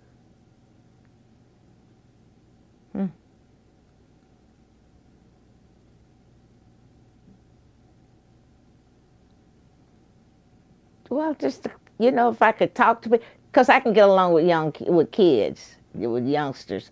So anything I could do to help them, I would be able. And then I used to go to Helen S. Brown. I take scraps and things up there to Helen S. Brown. And anything, you know, that I can do within that, I'm willing to help. I know you're very active in NOAA, and you Yep. participate in Mm-hmm. community engagement and empowering the citizens. Yeah, pretty much. Because I'm not going anywhere. So I like East Cleveland. We've pretty much covered all these. And one question I still have here my finger on is race. Has race impacted you personally in any way? Any stories you could tell us about race and anything that's happened to you, say, here in Cleveland, or just in general, racism? Well, you know what? I think they treat us the way that you treat them. If you're nice to people, they're nice to you. But it's some people that have an attitude when they go into stores. They go in with an attitude that, you know, you're supposed to wait on me and I can treat you like anyway, and then you're supposed to accept it. I don't know, sometimes my people have attitudes that's just like the police. If you treat the police nice, he treats you nice. But if you go in and you know that's what he's there for, is to protect you and take care of you. But if you go in with an attitude, naturally they're going to have an attitude towards you. And that's the way that we were taught. If you want people to respect you, you respect them. So, and now these kids aren't taught this way, so they don't know how to act, but, you know, they just don't know how to act. I'm watching these kids, and it all comes from home training.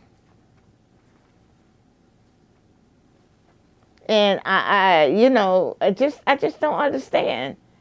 They have these kids and they put them out there to raise themselves. And until these mothers start spending time with these kids and talking to those kids, I don't know what's going to happen to our race. Well stated. Well stated. At this point, I want to bring Lady Red into the documentary and see if she has anything she'd like to ask. I would like to say to you, you had mentioned about the homes in the neighborhood, and I wanted to say, when you first moved here, you mentioned there was a lot of homeowners, and after what year do you think the change switched? What year was it switched, or what decade do you think that change switched, and when it switched, the people who came in, you mentioned, do you think they were more working class, entrepreneurs, students? Well, to me, when they first moved in, they were more seniors, older seniors.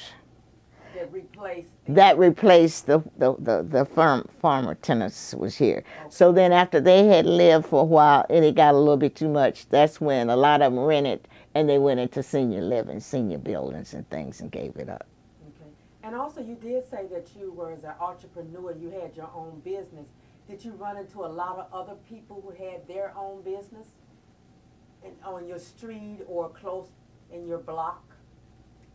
Well, I had some friends that I knew that lived here. She was into the drapery business. But like I said, I don't. And then, I hate to say this, but I didn't get a lot of business from my people, and I gave them a good break. But they almost wanted me to do it for nothing. So mostly my business came from people outside of East Cleveland, and to the white people. Did you run into other entrepreneurs like yourself that was similar, maybe small, medium, and large businesses? Oh yes, because we had where it was an organization where we would meet, and we went to different cities and things for different meetings and things.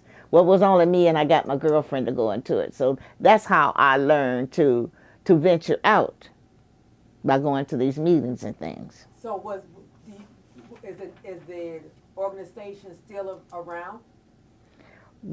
Well, yeah, but I retired, so I don't belong to it anymore. So in that particular organization, you got a chance to travel and see other business owners. Mm-hmm. But do you remember any in your neighborhood or your community that you communicate with, other entrepreneurs or business owners, small, medium, or large? Well, only this one girl, and she's passed. She's passed. Okay. And so, as you mentioned before, the group that you used to be involved in is no longer existing. Well, I retired, so not as far as I know, because I don't think we have any more. I don't know of any more people that's into the drapery business. We have that's in my race. And when you mentioned about businesses, what was the largest business that you can remember that was in East Cleveland? Well, let's see. Was that car dealership? Yeah, and then this guy he came in and had this hotel. It was a hotel. And what was the name of the hotel? Oh, what was the name of that hotel? Or the location? It was something in front of the police station, because I made drapes for them. I can't think of the name of it. Not McCall. Yeah. McCall. Mm-hmm. Yeah, still there. But it wasn't under that ownership when I did the work for him. Uh-huh. So do you remember the hotel when they first opened up, or? It was already open. It was white, and they taken it over. And you did drapery for them for the rooms or the lobby? I did drapery. Well, they had a swimming pool. I did draperies down for the swimming pool. How was that experience? It wasn't too cool, because he tried to use me. I had to take him to court. Oh, so you eventually ended up taking him to court. Yeah. And what was the last biggest business closed that was in the East Cleveland to your knowledge? Well, we had the grocery store. Which location? Where was the Pick and Pay? Pick and Pay was over there by Shaw. It's that Cyrus thing. Right. value is where Walgreens is at. Right. So Pick and Pay, you mean Pick and Pay the chain Pick and Pay Mhm. grocery store? Mhm. So that was a big, huge, normal grocery store in East Cleveland? Mhm. Was that only one in East Cleveland? They had another one. Rogers Super Value. Yeah. Where Walgreens is at. Uh-huh. Just to keep it. And what was that up there by Nobles where Save-A-Lot is now? What was that one? It was the one up there. What was that? I don't think we had a Giant Eagles at that time. What was that up there? That might have been a Pick and Pay. Yeah, I think it was. I think it was A&P. I think that was Pick and Pay. Right. So just guesstimate how many grocery stores that you have was in East Cleveland. We had about, let's see, 1, 2. We had about 3. Because I know we had one Euclid, then we had 1, 2. I think we had 3 big ones. And also, you had one of the leading car dealerships in East Cleveland also, correct? Right. Euclid and Superior. Mm-hmm. Do you remember purchasing a car from there, or having any family or friends purchasing a car from there? I went up there, I think I was going to buy my station wagon for them, but they tried to give me the runaround, so I didn't buy it from them. But I know, where did my daughter get her car from? I think, didn't they have a dealership? Where'd she get her car from?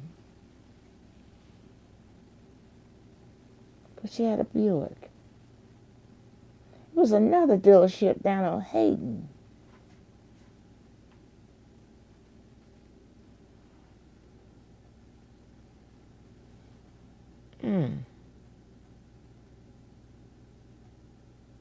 So it was another big dealership in East Cleveland?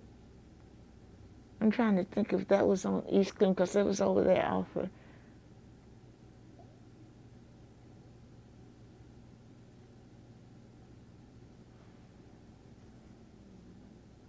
So it was close to your home that she purchased the dealership. Mhm. It was a dealership close to your home. I'm trying to. And was that her first car, first experience? Mm-hmm. How was that for her? And did she end up getting the car? Yeah, she got the car. Mm-hmm. Okay. Were you pleased with it at that time? No, because I didn't think she should have gotten it, but I was pleased with it. Mm-hmm. Okay. Okay. So it was not far from your home, that dealership? Right. Okay. And also you mentioned, speaking about the children, you mentioned that your kids were, what age were your kids and what schools did they go to in East Cleveland? Well, my daughter, she didn't go to school in East Cleveland. My son went to school. He went to, no, he didn't go to, they transferred him to Shaw, but he didn't go to Shaw. So he was high school age? Yeah. Okay. Mm-hmm. What high school was that he start off in East Cleveland? No, he went to Empire. They went to Empire. My daughter went to Empire. No, they really didn't go to East Cleveland school. They went to Cleveland school. So you never had a direct connect with the East Cleveland school system? No. So with you never having a direct connect with them, you don't know how the system works? No, not really. What about, you mentioned that you did have neighbors who had children, correct? Mm-hmm. And at that point, were the children in your neighborhood, on your street, were they the same age? No, they were younger. They were younger. Mm-hmm. So were they attracted to your children since they were older? Oh, let's see, Laura. Laura went to Shaw. Laura lived across the street in that little house over there. She went to Shaw. And her brother went to Shaw. But no, what I would do, like the kids, like in the summertime, I would have cookouts where I would give them hot dogs and things. Because, I mean, the kids that was on this end of the street, like I would say, I would give them maybe once a month or every other month, sometime in the summertime. I have the kids and give them little cookouts to try to keep them, to try to keep the neighborhood going and everything. Well, how was that experience having the other kids come over and give them a cookout? Oh, that was good because they loved me. Okay, so And they would mind, and they would do things that I would tell them to do. I had good experience with the kids. so with the cookouts, you drew other kids to you. Yes. Did you have your kids to go out? Is it a playground near here where they played? Was it a playground? No, I didn't go away. I would just every so often have a little cookout for them. No, I didn't go with that. And also on your street, when you first moved here, every home was filled or occupied. Yes. Now, what percentage is occupied in 2013? 3 out of 3. Let's see, 1, 2. It's only 3. It's about 3, 4 empties, and about three that have people living on this end of the street. So it's half and half. No. It's more empties than it is occupied. When you say empty, does that mean that it could be potential occupancy for someone else to move in? No, they're boarded up. So they're all boarded up, meaning boarded up to be torn down or boarded up to be revised? No, I think they boarded up to be covered down to keep people out of them. Okay. When you mentioned about the political people and the change in the switchover to the present structure, did you ever see any of your political elected official to walk down your street, or you met personally and you were surprised, current or past? And you spoke highly of one of the mayors. What did he do, either for you personally or your street, that you would give him high honors? Well, I gave him high honors because he was the first one that, because we had, the judge, we had 2 in there before him. He was the oldest one that seemed that he was concerned, and we was having meetings with him. Concerned in what ways? To try to get the city together, trying to get it structured and everything. Okay. And my 2 closing questions are, in 2013, you're very active now. Is that something that you wish that you would have been active more in the past? Well,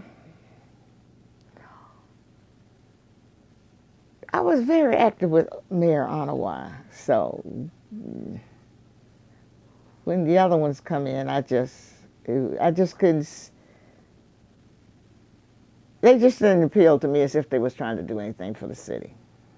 And if you had to do it all over again, living in East Cleveland, raising your kids, having the business, what would you say that something that is pressing on your heart, if you had a chance to change, what would you change? I would have changed the type of people that was coming into East Cleveland. That would be my main thing, because they were very destructive. So when you saw that destructiveness coming, has it lightened up at all, or is it still on the same path? On the same path. So in the last 1 or 2 decades, you've seen the same constant path of people? Mm-hmm. And you feel strongly that it can be changed with a more parental guidance. Yes. And would you say that with the parental guidance, does that come from more of the mother's not in a household or the father's not in a household? I don't think that have anything to do with it. Only thing I would say, whoever's in the household, give their kid more training, more structure. So that structure is very important. Very important. Very important. And with the children nowadays, what would you say to them, or what would you say was the biggest concern? More respect, more courtesy, more morals, characteristics? All of those. Is very important. Very important. because you mentioned in closing, the TV and the computer, they're more involved in that industry now, and that's the big to do, the new technology. Yes. That's what's raising the kids. Okay, that's controlling and raising their thinking pattern. Yes. So where are the parents at? They don't care. They're too busy taking care of their own selves and their own lives. They don't give the kids the time that they should give their kids. And the biggest thing with these kids is the parents. They don't give the kids enough time, enough training. Maybe some of them don't have it because they're having them young. And they probably don't have the training in order to train them. And when you mentioned, you spoke more about your father, his discipline for you and your siblings, correct? So he was from, where was he raised? They were Southerners, so was my mother. Mm-hmm. Okay. So both of your parents were from South and then they moved north. Right. Okay. Both came up together. No. So they met. They met in Knoxville, Tennessee. Okay, okay. But they're definitely both Southerner. Yes. Family Southerner structure. Right. Of the family. Right. Okay, okay. And see, that's the way that my mother, my mother and father were separated for a while, but my mother trained us, whereas it was a family thing. In the morning, she got up, she set our table and had our food ready for us because she had to go to work. Then in the evenings, we sit down and we had dinners together. We had things that we had to do around the house. She worked, but it was where she was over us. We had things, and if we didn't get them done, then we were punished. So that's the way I brought up my children, the way I was brought up. We sit down, we had family together, then on Fridays we discussed things, if anything that we did wrong that we wanted to bring before the family. This is the way the people should raise their kids, and they're not doing that anymore. You sit down, because like I would tell them, I'm not perfect. If you think something that I've done wrong, then you tell me about it, because I have room to make mistakes as well as you do. And your children raised their children the same? They never had any. So your children never had any children. Okay, okay. And you definitely believe that family is definitely very important. Yes. Family structure, that's where you get the structure from. It don't have to be two parents. It's best to have two parents, but one parent, a mother, can do just as well as two parents. Sometimes she can give the kids more attention because she don't have to share it with the husband. You're a firm believer? I'm a firm believer in that. I want to thank you, and I want to redirect the questions back over to Mr. King. As we close out, Ms. Norris, you did talk about some obstacles with your business, so far as your clients and how some of your clients looked at you from a business perspective. Were there any other obstacles in your entrepreneurship? Well, the honest I had with some people, like I tell them, before you come to me, have a price.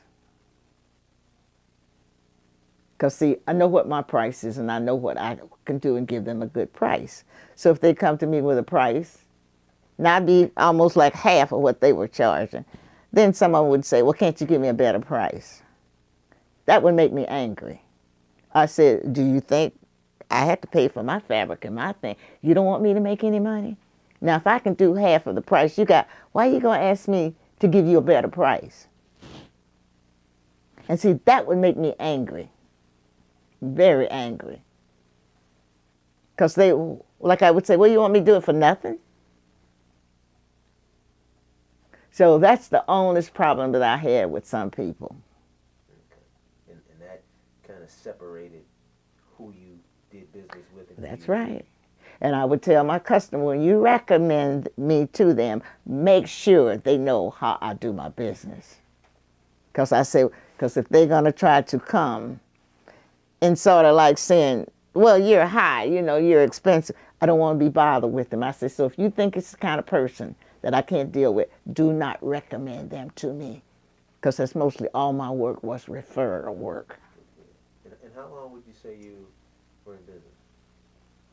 Let's see, about 30 years. It's a good run. Mm-hmm. In your business, you pass it on, sell it, or just? No, because my daughter she didn't like it. So my son, when he was here, he would help me, but no, just gave it up. Just gave it up. Yeah, because I had to help my sister, and I spent a lot of time with her. And then I was tired anyway. I was tired. Okay. I guess in closing, would you like to mention the names of your two children? Well, my son's name was Rashawn. Okay. And my daughter's name was Loretta. And it's got a lot of Rashawns here. They've named so many people after him in Cleveland, it's a shame. They got Rashawn, Deshawn, Ashawn, but it was a very popular name. Rashawn. Mm-hmm. Rashawn Norris. Mm-hmm. Okay. And Loretta. Okay.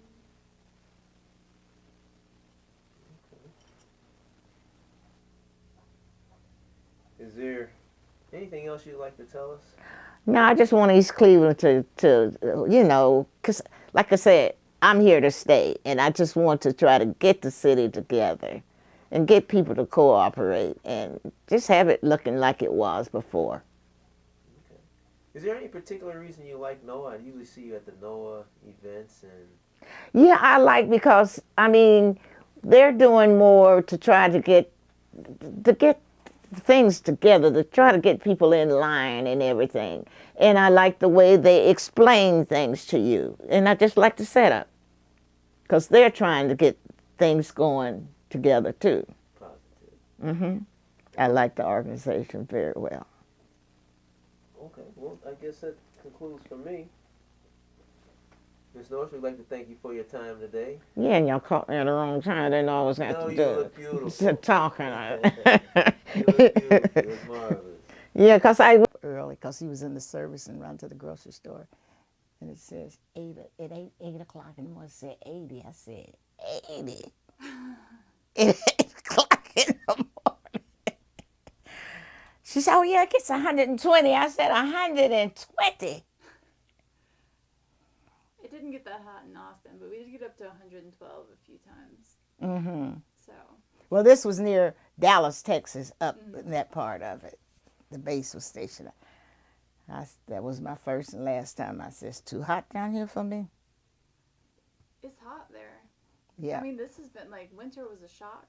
But, like, all this summer, all of my friends have been like, it's 105. And I'm like, it's 70. So you should come visit me. Rub it in. Well, they're going to make fun of me in February because it'll be 12 degrees and they'll be in the 70s. So. Yeah, right. Audio's good. Video's good. We are ready to go. Okay.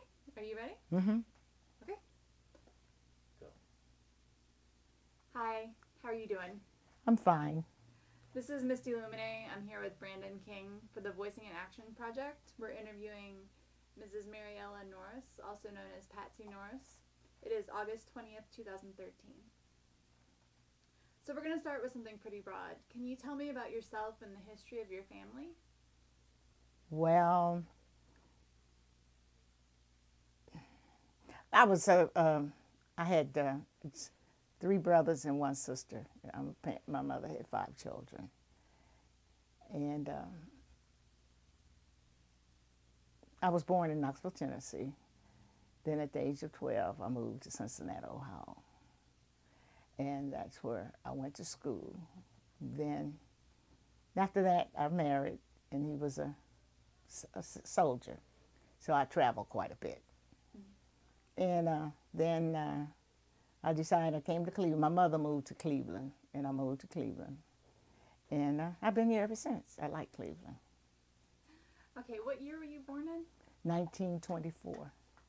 And were you the oldest child? No, I'm the middle, between the two. It's 2 over and 2 younger than me. Okay. And how old was your mom when you were born? Oh, boy. I don't know. She was, really don't know. She was somewhere. She was around maybe 28 or 29, somewhere like that. Okay. And do you remember the Great Depression? Oh, yes. Can you tell me a little about that? Well, when I first started voting, when I turned 18, Roosevelt and Hoover was in. So naturally, I'm a Democrat because when I learned in school, I take a junior business. And they said the people that was poor was Democrats and the rich people were Republicans. So my mother was voting Republicans at the time. So I told her, I said, you're not a Republican, you are a Democrat because we are poor. So I started her in, and I voted when I was 18, and I voted for Democrat and been a Democrat ever since. And you said you were poor when you were growing up. Like, what did that mean to you? Well, I mean, we weren't without anything, but I would say we were just normal because we had plenty to eat, nice places to live, plenty of clothes, we know anything. But I would just say I'm poor when the average upper class, as you would say. Mm-hmm. What do you remember about Knoxville? Well, it was nice. It was, I never had a problem with segregation at that time because, you know, I was born in 24 during that time. Mm-hmm. But, and I had an aunt that worked for some very wealthy people.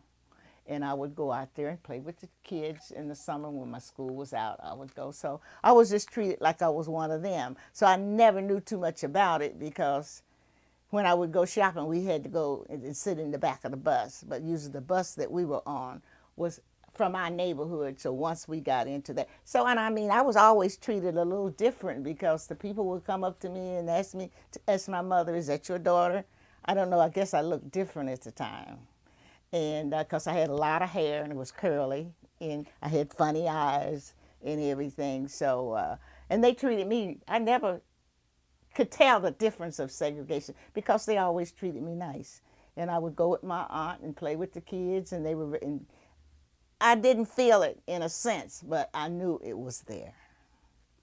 And did you live in a predominantly African-American community? Yes. Mm-hmm. But then I would go when I was out of school. I would go she wasn't really my aunt, was my mother's friend, and I would play with the kids because they were very rich. Their grandfather was president of the steel mill, Riviera Pots and Pans. So they were very, very wealthy, and they treated me like I was just one of them. What kind of games did you play? Well, we played. I was the kind like I didn't play because I didn't want to get wet and sweat. I couldn't stand. I was a little girl that never got dirty. And I would play like I would take my games and we would play like Chinese checkers and dominoes and jacks and stuff like that. And I read a lot. What kind of stuff did you read? Well, I read like, my father he worked for the city and they call him engineer sanitation now, but we call him garbage man. And he worked in a very wealthy neighborhood, and they would bring me magazines. They saw him picking up some books one time, some magazines, and they asked him what was he doing. He said, well, my daughter liked to read because I was 12. And every month she went through the neighborhood and she got me all these like magazines like Cosmetology and Latest Journal. And he would bring them to me, and those are the magazines that I would look through and read.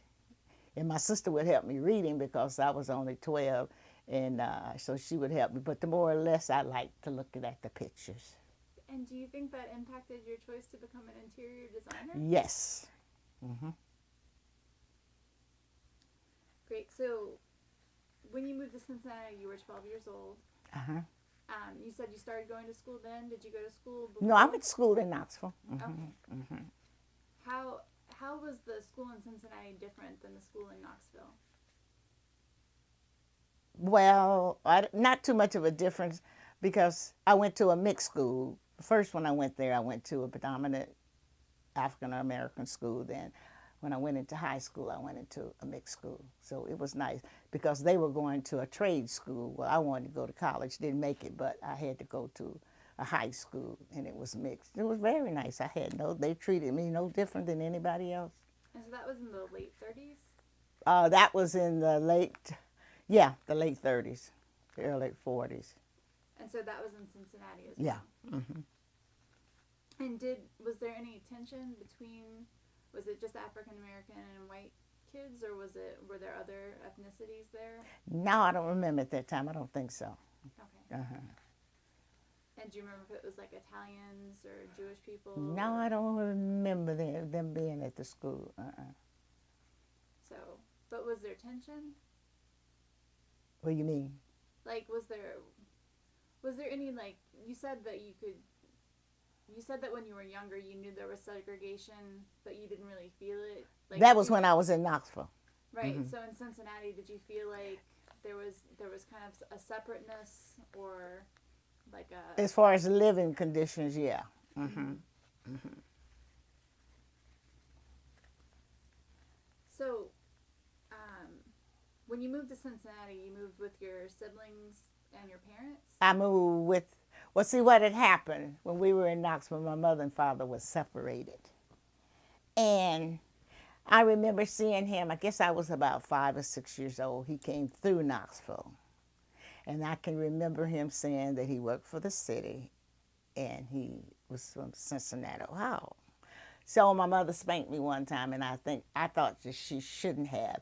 So I got one of her letters, and I got me a stamp, and I wrote Chief of Police, Cincinnati, Ohio. And I told him about my father, and I told him my age, and I was looking for him. So the chief of police, he wrote me back and gave me my father's address and everything and said, now, if he don't get in touch with you, you write me back again. So my father got in touch with me, and that summer I said, well, I'm leaving her. I'm going, and I'm going to stay with my father in Cincinnati. I was there for about a week or two, and I called her because we had one farm in the neighborhood, and I said, I'm ready to come home now. She says, no, you want to see your father, you're going to stay up there for the rest of the summer. So she made me stay up there. She says, anything happened? What's wrong? I said, no, I just love you and I want to come home. So I stayed up there that summer. So that next year I says, and he said, well, why don't you stay? I'll buy you a bike and everything. And I shook my head, no, I'm going back home. I'm going back home. So in the meanwhile, I went back to Knoxville. So when I went up there the next summer, Mother said, come on, let's go shopping so I can get you some clothes. I said, I don't want no clothes. I'm not going. She said, oh, you're going. That was my last time. I never went back to Knoxville because he wanted to get back together, get the children together. So, and I didn't get a chance to say goodbye to my friend because I had a little girl. She had polio. And she the only one would play with me because I didn't do the jumping and the running and everything. And I didn't get a chance to tell her goodbye. But I never got a chance to go back to Knoxville after that. They were together, and then they were together from then on after that. So what kind of work you said your father was a sanitation engineer. Mm-hmm. Was your mother working? Well, yeah, she worked at a laundry. She was a laundress. She worked at a laundry. And how old were you when you got your first job?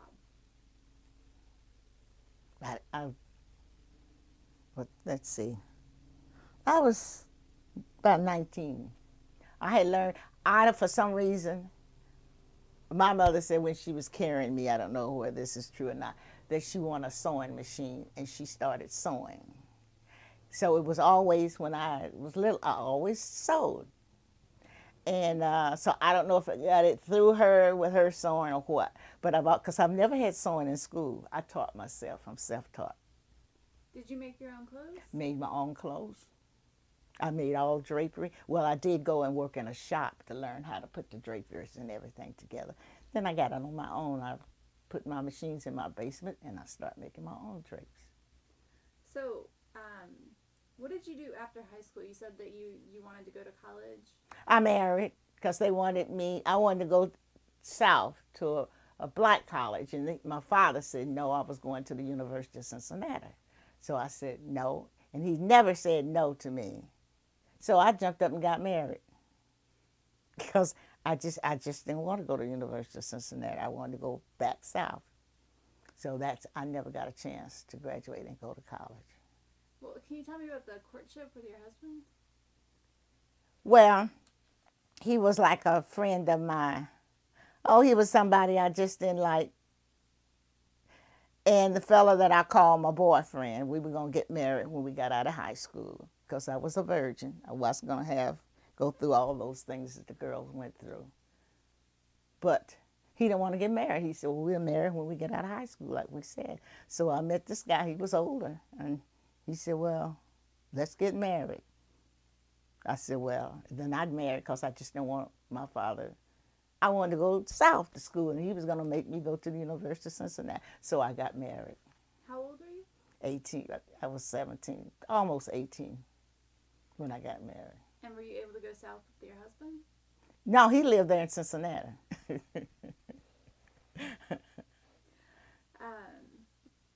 When did he join the service? Oh, that was in World War II.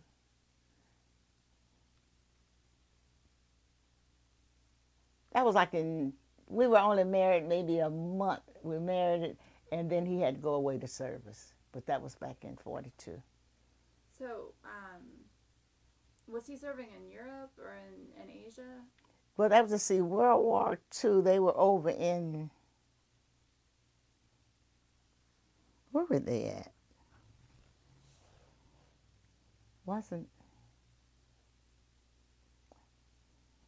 That's when they were fighting the Germans. No, but he never made it overseas. Okay. He never made it overseas. So where did you move with him? Not him. I remarried again, and I remarried a second guy, and we traveled quite a bit. So how long did your first marriage last? I didn't. Oh, maybe a year. Did you have any kids? I had a daughter, What's her name? Loretta. She's dead. She's deceased. Both of my kids are deceased. I'm sorry. I'm the last one that's left in my family. My sisters, brothers, mother, fathers, first cousins, and everything. Must be hard. It is. It is. It's very hard. Very hard. Sorry to hear that. Yeah, I lost all my sisters after 08. They just started passing and leaving me. But I was with them and everything, so I'm the last one of my generation. Do you have any grandkids? No. No grandkids. Well, thank you for sharing your story with us so we can have it. Mm-hmm.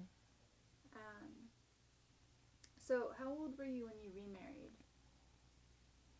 24. And how did you meet him? Well, he was a friend in the neighborhood. I had a son by him. And did you have your son before or after you got married? Before I got, but during the time of marriage, my son. And those are the only two children you had? Mm-hmm. And where were you living when you were raising your kids? Cincinnati.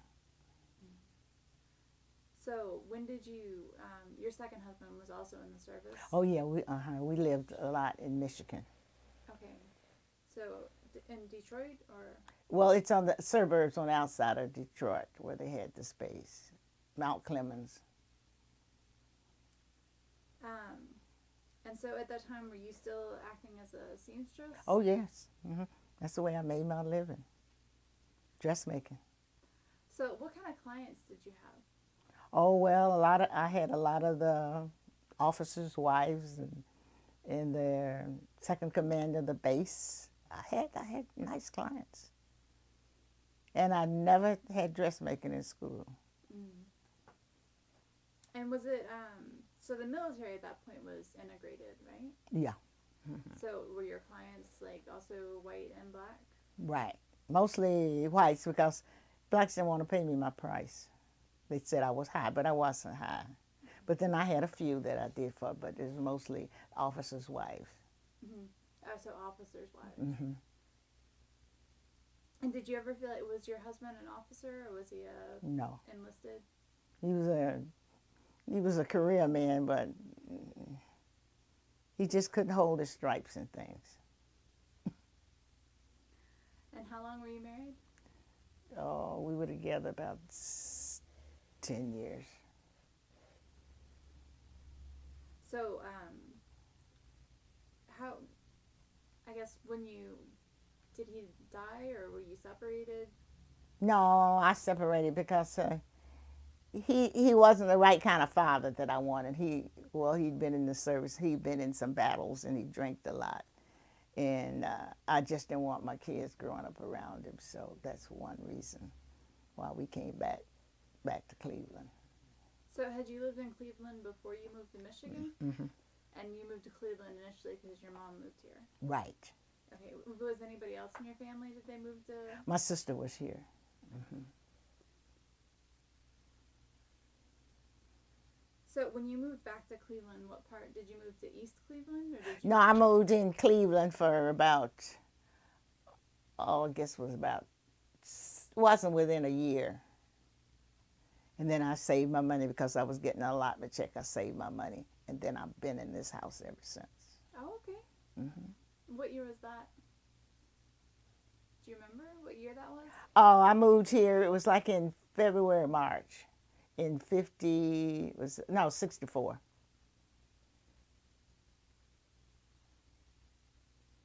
So, and you were already an adult and you had your son and your daughter. Yeah. Mm-hmm. So, can you think back to your earliest memories of East Cleveland and tell me what life was like then? Well, the streets the people were a lot better than what they are now. But I didn't know. I liked the house because it was small, and I didn't want 2 bedrooms would be enough for me to be a guest bedroom and a bedroom. But the kids were still here. So this was the first house she saw me. And it reminded me of the house that you drew in school. You know, you make the little house with the little windows. And it reminded me of that. So I fell in love with the house. She said, well, don't you want to go see another one? I said, no, I want this house. And do you remember how much you paid for this house? I think it was $9,500. Wow, times have changed. Oh, yes, yes. Yes, but I did a lot of work here in it. It's beautiful. I almost like gutted it. Yeah. So what did your neighbors look like in 1964? Well, I had a lot of, it was a mix. It was a mixed neighborhood at that time. And then they all left, and it was just into the African American. Were there a lot of children?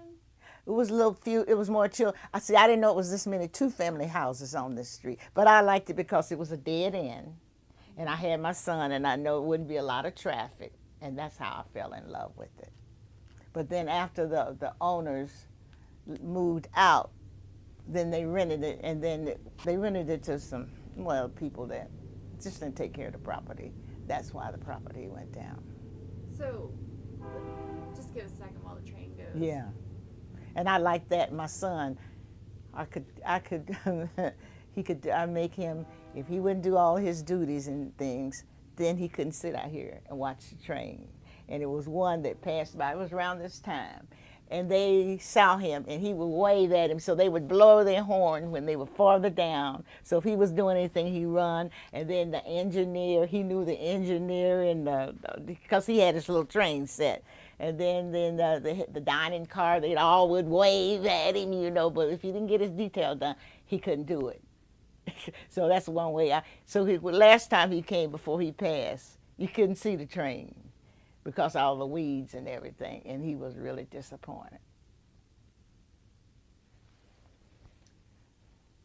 So, when do you think the neighborhood started shifting?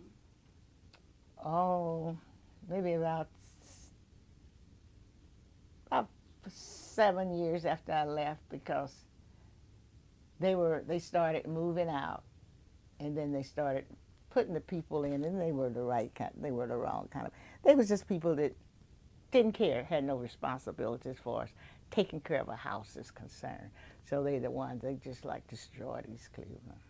Do you think it was a difference in age or education level? It was a different. They hadn't been taught how to take care, because my father and mother taught us wherever you live, if you don't own it, that's still your house. You take care of it, and they just wasn't taught to take care of places. Because I've heard of one woman saying, "Oh, it ain't mine. I don't care." Well, see, that's a bad attitude. We weren't raised that way. And do you think were they people from Cleveland? Do you think it was because you weren't raised in Cleveland? Or? Well, I think, yeah, I couldn't understand the people from Cleveland. And I think they were from, I would say, the lower neighborhood, say like the ghetto part of the neighborhood. And when they moved in, they brought their ways with them. The people that was here, you know, I just couldn't understand. I've never been raised around those kind of people. But I was always taught whatever environment you're in, you go with that environment, especially if it's a good environment, because I never would go into a wrong environment. And I just never could understand. Because in Cincinnati, we wasn't raised that way. In Knoxville either. So you feel like it might be a cultural difference? Yes. hmm And you feel like that's continued? Or is that Look changed? across the street. Now, she set some of the stuff up on the light post. But the waste collectors don't go up into your yard. But she left all that stuff there. So it's just the way the people were raised. They weren't taught. So what are some of your fondest memories of East Cleveland? Well, I still have fond memories of East Cleveland now, but I just don't like some of the people that's around here. I don't associate with them. But I go to all the meetings and everything. I'm happy with East Cleveland. But like some of the neighbors and some of the people, well, they don't go to the meetings, so they don't know what's going on. What are some of the things you like doing here? Like, Well, now I'm retired now, so I don't sew anymore. But I just go to the meetings and I go to church, and that's just about it. Because I never was the ones that had a lot of friends. well, is there any particular, like you said, your son really liked watching the trains. Was there anything about like your kids, like did your kids go to East Cleveland schools? No. Now, my son was supposed to go to Shaw High, but he left when he was 17. He wanted to go to New York, so he went to New York. And my daughter, by the time I got here, she had graduated from Mount Clemens High. Okay. So she had graduated by the time we got here.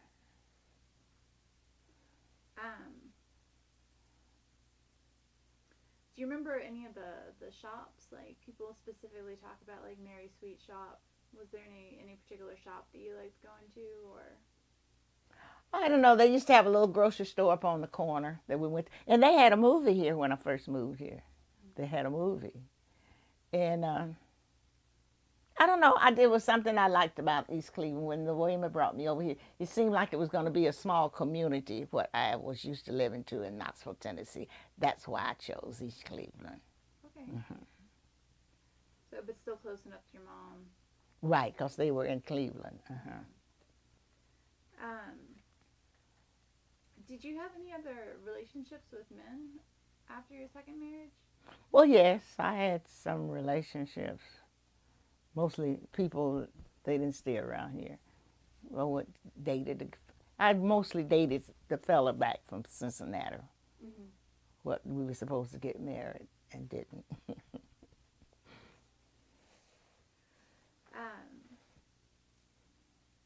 In what ways has the city changed over time?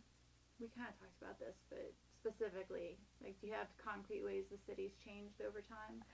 Well, I don't know. It's just the people don't seem to.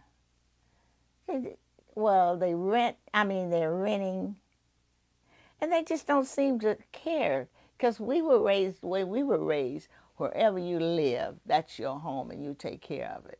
But these people are coming to these houses, and they don't care. It's not like mine, and they don't take care of them. They don't just like cross the street.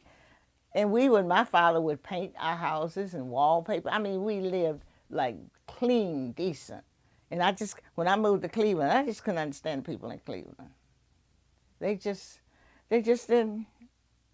wasn't raised like I was raised. They weren't raised like I raised my kids. So you found that in Cleveland as well as East Cleveland? Well, yes. What about city services? How have city services changed?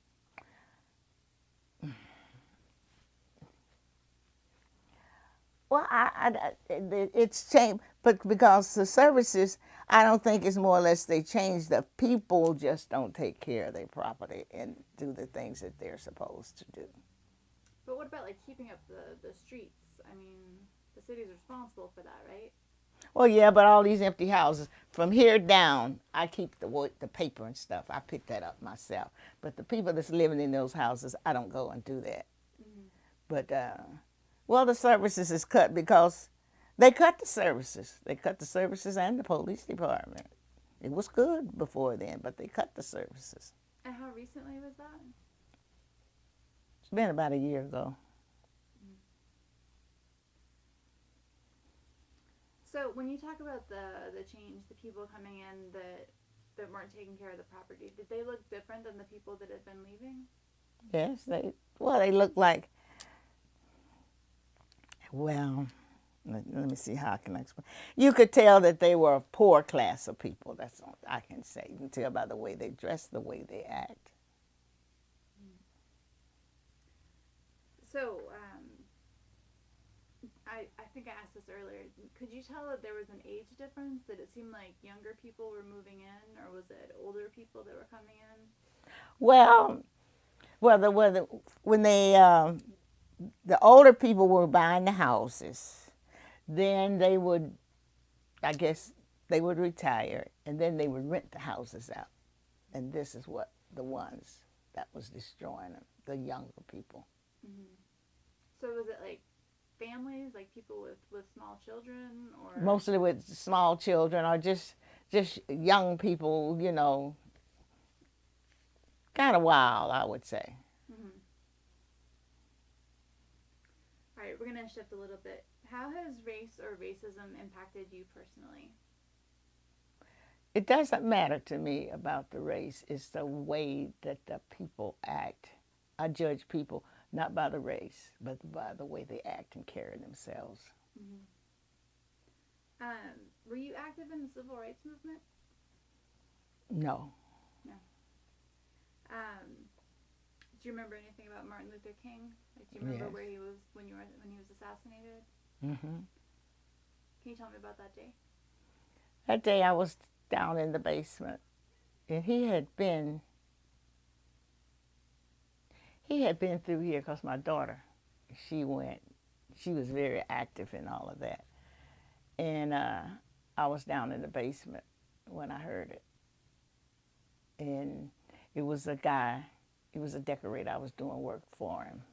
And he said, I guess I better get back on the west side. I said, I think you better get back on the west side also. Mm-hmm. Mm-hmm. Mm-hmm. But I never judge people about their race or the color. I judge them by the way they carry themselves, or if the way that I could see that we could get along. Because like my oldest brother used to tell me, he said, you judge a person, he said, you begin to understand them and like before you take them on as friends. He said, because once you get them as friends and you say no, no, no, he said that causes a problem. But I've always had a lot of white friends because I went to gym, I exercised and everything, so I had a lot of friends. It was just where you carried yourself. If you didn't carry yourself, I just didn't like you. And I don't have a lot of people hanging around me, period, now and then either. Because they cause problems. And I got funny ways. Like what? I carry myself in a certain way. I don't swear, and I don't smoke. And then I did drink a little bit cocktails, but I gave that up. So they don't like me as a person because of the way I carry myself. Mm-hmm.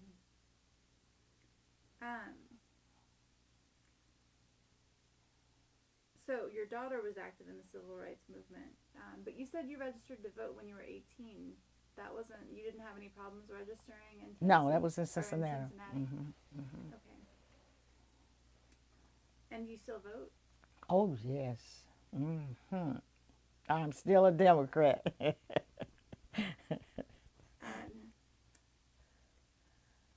And so were you ever involved in the Black empowerment movement? No.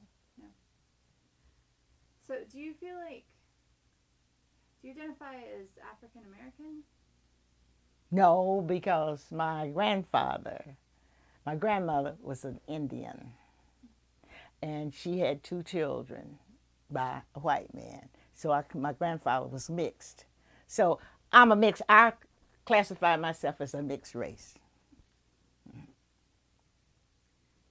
Do you feel like you're treated any different in the African American community because you're mixed? No. Well, they look, they used to say, well, where you come from? Because before I gained this weight, I had my eyes was like this. I used to sit and pull them down. And then my hair, I had a lot of hair. I had it cut off. I had a lot of hair. So they didn't like me in a sense because they couldn't understand where I got all this hair from. And I had the funny looking eyes and everything. So that's why I never had too many friends. Well, I know a lot of African Americans have the experience of going to like a department store and being followed by a store clerk. Did that ever happen? No, I never had a problem. I had them to ask me what I was. I said, well, the time first it was Negroes, then it was black, now it's African American. So, but I just say, I'm just mixed. And I've had a lot of people, when I was in Michigan, I raised these 2 little white kids, and she says to me one time, she says, it's something about you different, Patsy. What is it? So that's when I went to tell her what my grandfather and his mother was and everything. She said, because I know it's something mixed in you. You're just not all African American. I said, no, I'm not. So you raised 2 white kids? Mm-hmm. Well, tell me about that. Well, when I was in Michigan, they had this, we lived on the base, and I did sewing, and they were telling me about this little white boy, that he was bad. And she was looking for somebody to keep him because she was a teacher on the base. So I said, well, how old is he? She said, he's around 3 years old. I said, 3 years old? Bad. 3-year-old couldn't be bad. So I said, well, I'm going to keep him. So I called and I talked to her, and I told, because they were putting teachers and civil service people off of the base. So I said, well, now I'm not going off the base. I said, but I'll raise them in my house. So she came by my house and she said, oh, no, you can't raise them here. I said, well, my kids was raised on this. I said, but if you want me to keep him, I'll raise him here. And that's what I did. And now he's married, got grown kids in college, and he don't even communicate with his dad, his mother and father, because his father was of German descent, and they were kind of mean, and he would beat them. He would beat him. And I think he beat him too hard. But I told him, I said, now, Donnie, I said, now, if you don't do what I want you to do, I like to spank my kids with a ruler in their hand. And that's where I did him. I only had to spank him one time. I said, now, if I tell you you're doing wrong and you don't do it, I will spank you. I said, but I don't like to spank. I said, but if I tell you to go to bed or sit in your chair, I've only had to do that once. And he still communicates with me to this day. But he never went back home. After he went to college, he never went back home. And I think it was because of the way his father was beating him. So did he come back with you to Cleveland when you left? No, he went away to college. Okay. So how long were you in Michigan? Oh, I was in Michigan about 10 years. Okay. So you had him from the time he was 3 until he went to... Until he went away. I had came back to Cleveland, and she wanted to come, and I said, no, I'm not going to keep any kids. I wanted to set up my own business. So he was with them for about maybe 2 years before he went away to college. And who was he with for 2 years? His parents? Before he went away to college. And he never went back. I didn't know that until he wrote me. I hadn't seen him, so he said, because he did come through here once when he was coming through when he was in college, and I saw him then. And he said, well, Miss Norris, he said, we need to have a family reunion. And I said, well, good. I says, well, I'll get in touch with your mother. And because I had talked to her, and I told her, I said, well, Donnie wants to have a family reunion. He wants to get together. She said, well, Donnie hasn't been back home since he went away to school, to college. I didn't know that. He didn't tell me that. So I never got it together. But I didn't want to tell her. I said, well, he just said, I said, but we'll talk about it later on. But then I knew that I wasn't going to try to get them together because it wasn't going to work. And you had another child as well? No, I had my children. Okay. But he had a daughter. It was a girl. It was a girl. Okay. But she still stayed with her mother. But when he went away to college, he never went back. Okay. But he kept in touch with me. And did you ever run into any strangeness about like you being a mixed race woman with a white child? No, the oldest thing he would say, I know he went to school. They were religious. And he came to me and he said, Miss Norris, he said, I know why you are darker than I am. I said, well, Donnie, why? He said, because they left you in the oven too longer than they did me. And I thought that was cute. I said, well, Donnie, you could be right. Yeah, I stayed in the oven a little longer than you did.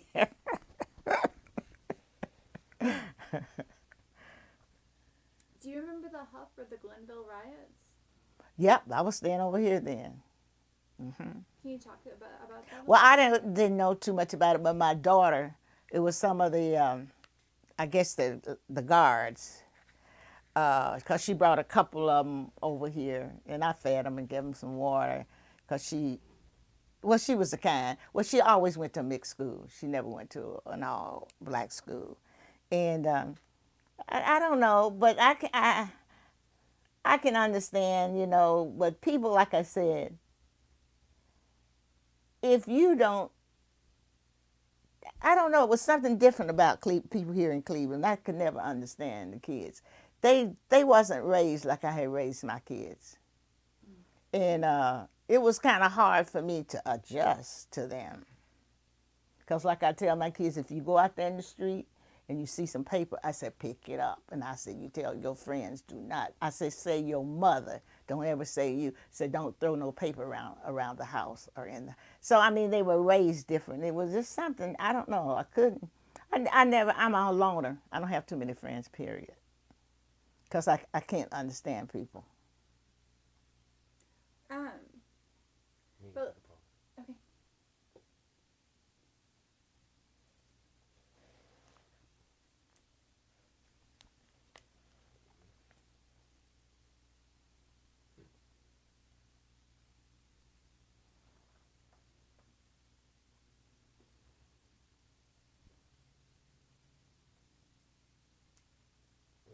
Keep coming back. All right, you good? Yes.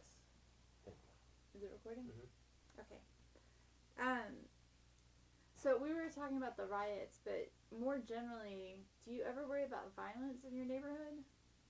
No, because usually I go out like in the day, I don't go out in and out at night. If I do, I always go out with somebody. They bring me home, make sure I get into that. And I got well security. I got lights and everything. I'm well secured. They can't get in here. Well, did you worry about that when you first moved into East Cleveland? Was safety a concern? No. So when did that change?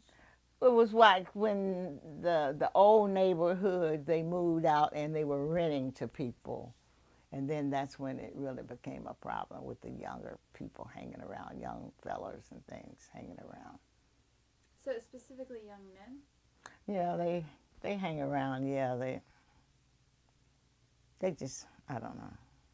Whenever you see a group of 2 or 4 or 5 people hanging around, I always become suspicious.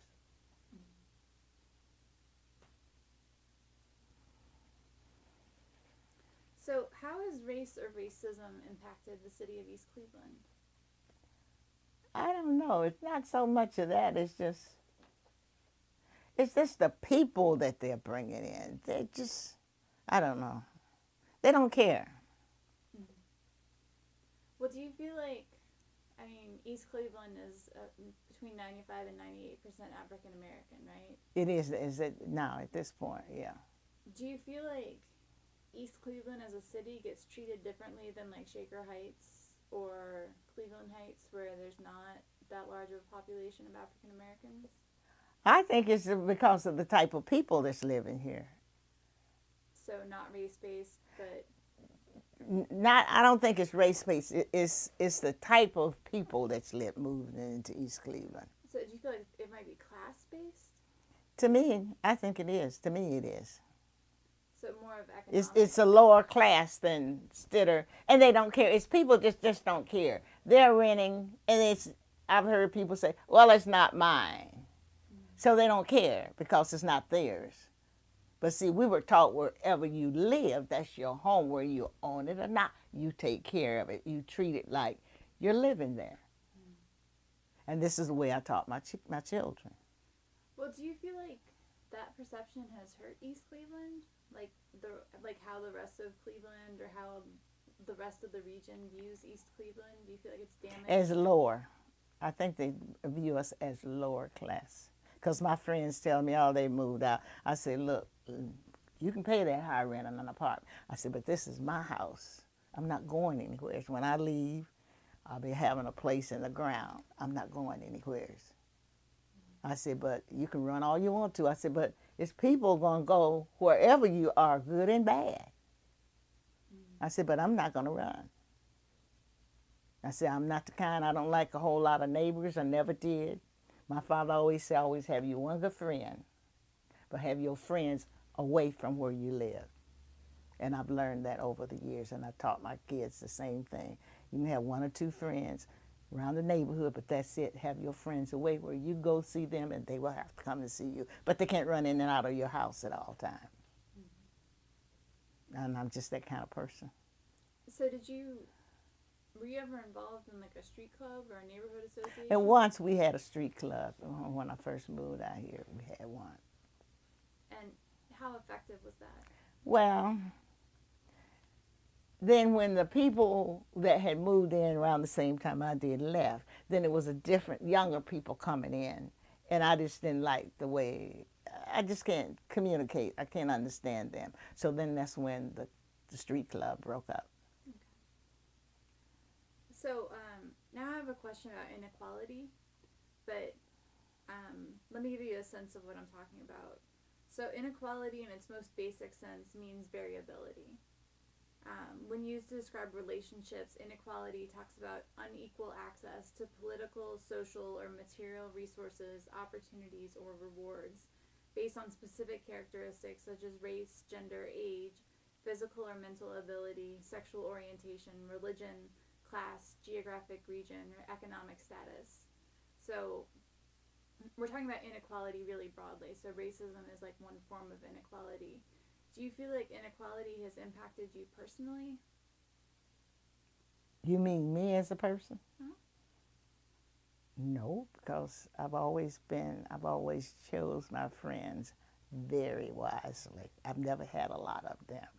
Mm-hmm. And I chose them whereas I knew they were on the same wavelength that I was. Mm-hmm. So I still don't have a lot of friends anymore. Did you ever experience sexism? Amongst? Like just like employment or like while your husband was in the service at church? Like was there ever any time that you felt like men treated you as less than because you were a woman? No. What about ageism? Do you feel like people treat you differently now that you're an elder?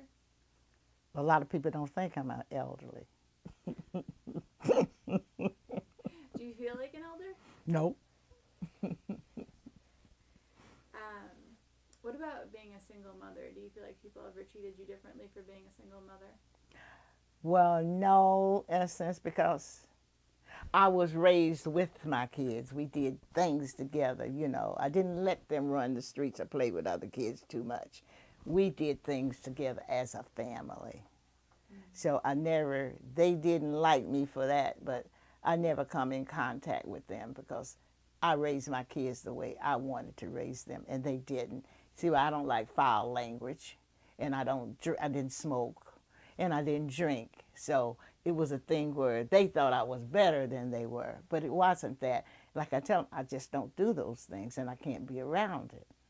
So that's why they sort of set me aside as if I thought I was better than they were, but it wasn't that. I just didn't have those habits, and I didn't be around them. Well, again, you said when you were growing up, that you didn't lack for anything, that you guys didn't have any, you didn't feel like you were really poor.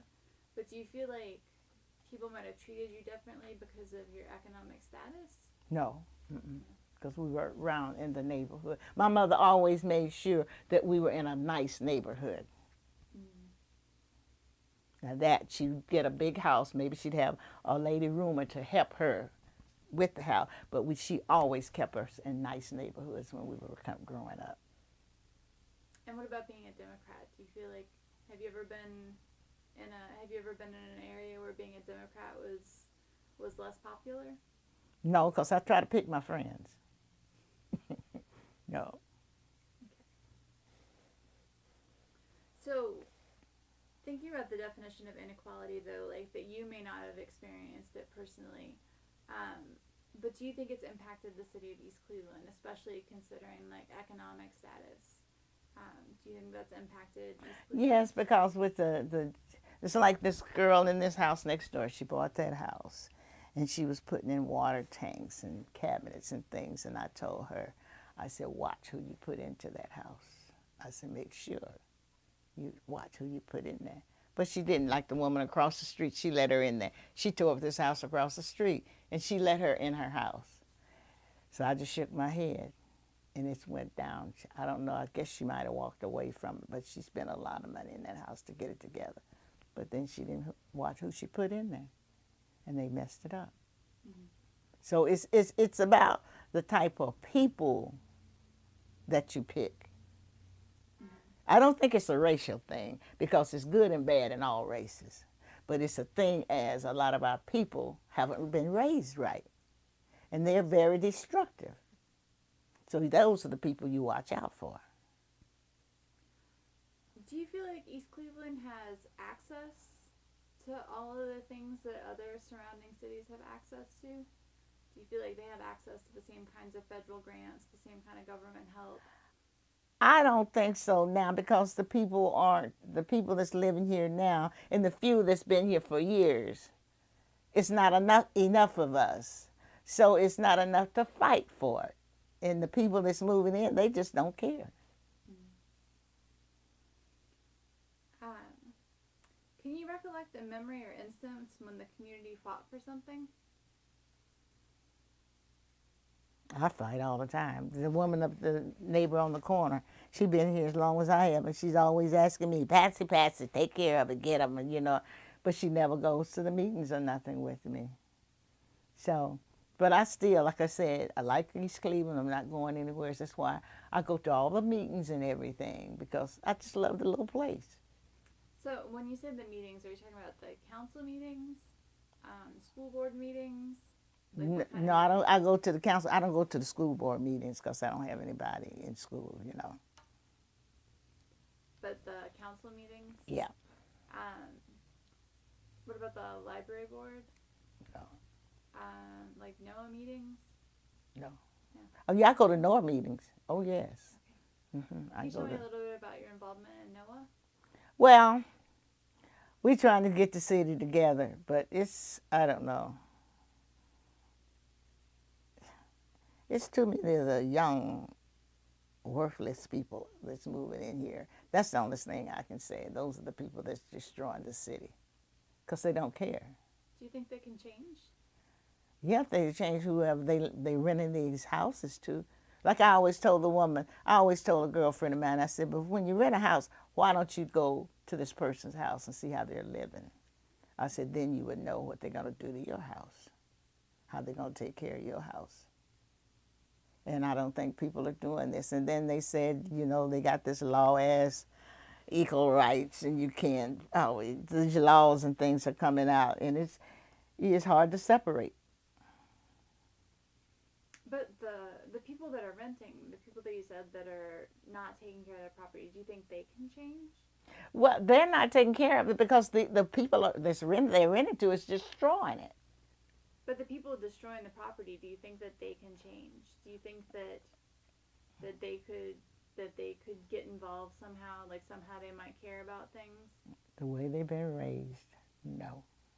If you've been raised that way, you're raised in filth and Your parents don't teach you or don't do anything for you. It's kind of hard to change. There have been people that change, but very few. You bring your lifestyle with you. So how do you think East Cleveland moves forward then? They're going to have to watch the people that they're bringing in. That's the only thing I can say. Because the people they're bringing in, they don't do anything. They don't care. And that's the honest way that we're going to move ahead. We're going to have to get rid of some of them. I call them deadbeats, deadheads. Stop bringing them in. So are you politically active in East Cleveland? I go to all the meetings and things, yes. When did you start becoming involved in? Oh, I've been involved ever since I've been here. Mm-hmm. Has there been any particular issue that you've worked really hard on? Not recently. What about Huron Road?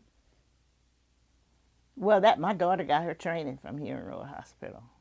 But I don't know, we need it, and then, I don't know, it was, when they tore it down, I mean, it was going down, period. I don't know if it was like I said, it was the people that was destroying it. Were you part of the protest to try and get them to stay, or that ended up eventually having them give the city some money? No, I'm not, when it comes to that, for a while I fought a girlfriend of mine before she died. I become active with her. And then after a while I just said, I'm active with Norris. I like Norris. But I don't know.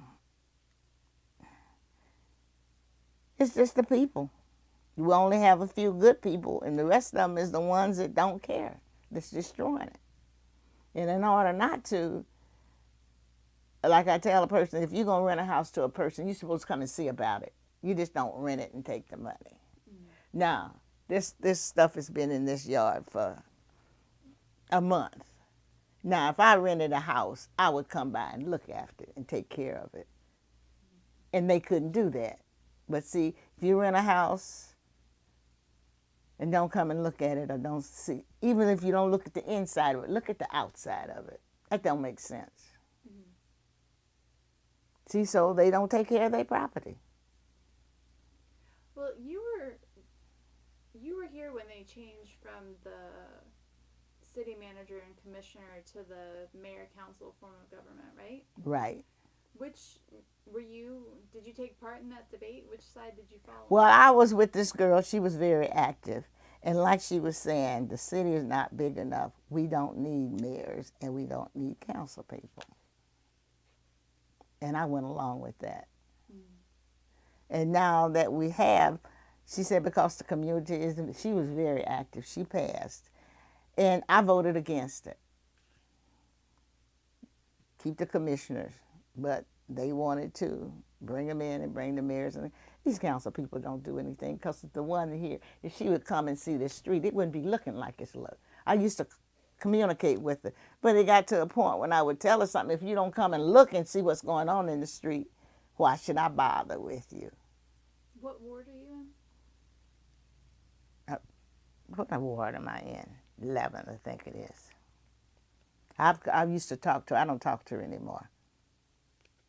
Because she should come up and down the street, then she would see what's going on. If you're a council person, if you don't come up and down your street and don't know what's going on, then how could you be a council person? I shouldn't have to call you. You should walk up and down the neighborhood and see what's going on. Oh, I did want to take the opportunity. We keep talking about NOAA, but can you tell me what NOAA stands for? I don't know what the name stands for, but it's a government. I think it's a government organization.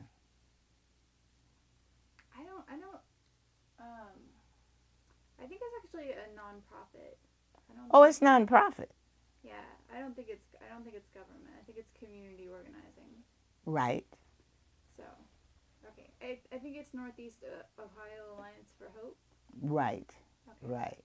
I just wanted to make sure we had that on tape, because 20 years from now, when somebody sees it, they may not know what we're talking about.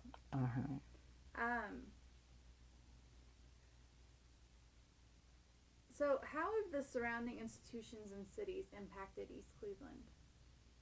You mean Cleveland? Like Cleveland or Cleveland Heights or any of the like University Hospital, Cleveland Clinic, Case Western Reserve University, Cleveland State University. How have all of those institutions and other cities, how have they changed or worked with East Cleveland? Well, I don't. Now that I can't tell you because I don't associate too much with that because I don't be sick, so I don't know too much about the hospitals and everything. But if we could, like I said, it's we gonna have to get some of these people out that's destructive and don't let them in. Mm-hmm. That's my biggest part.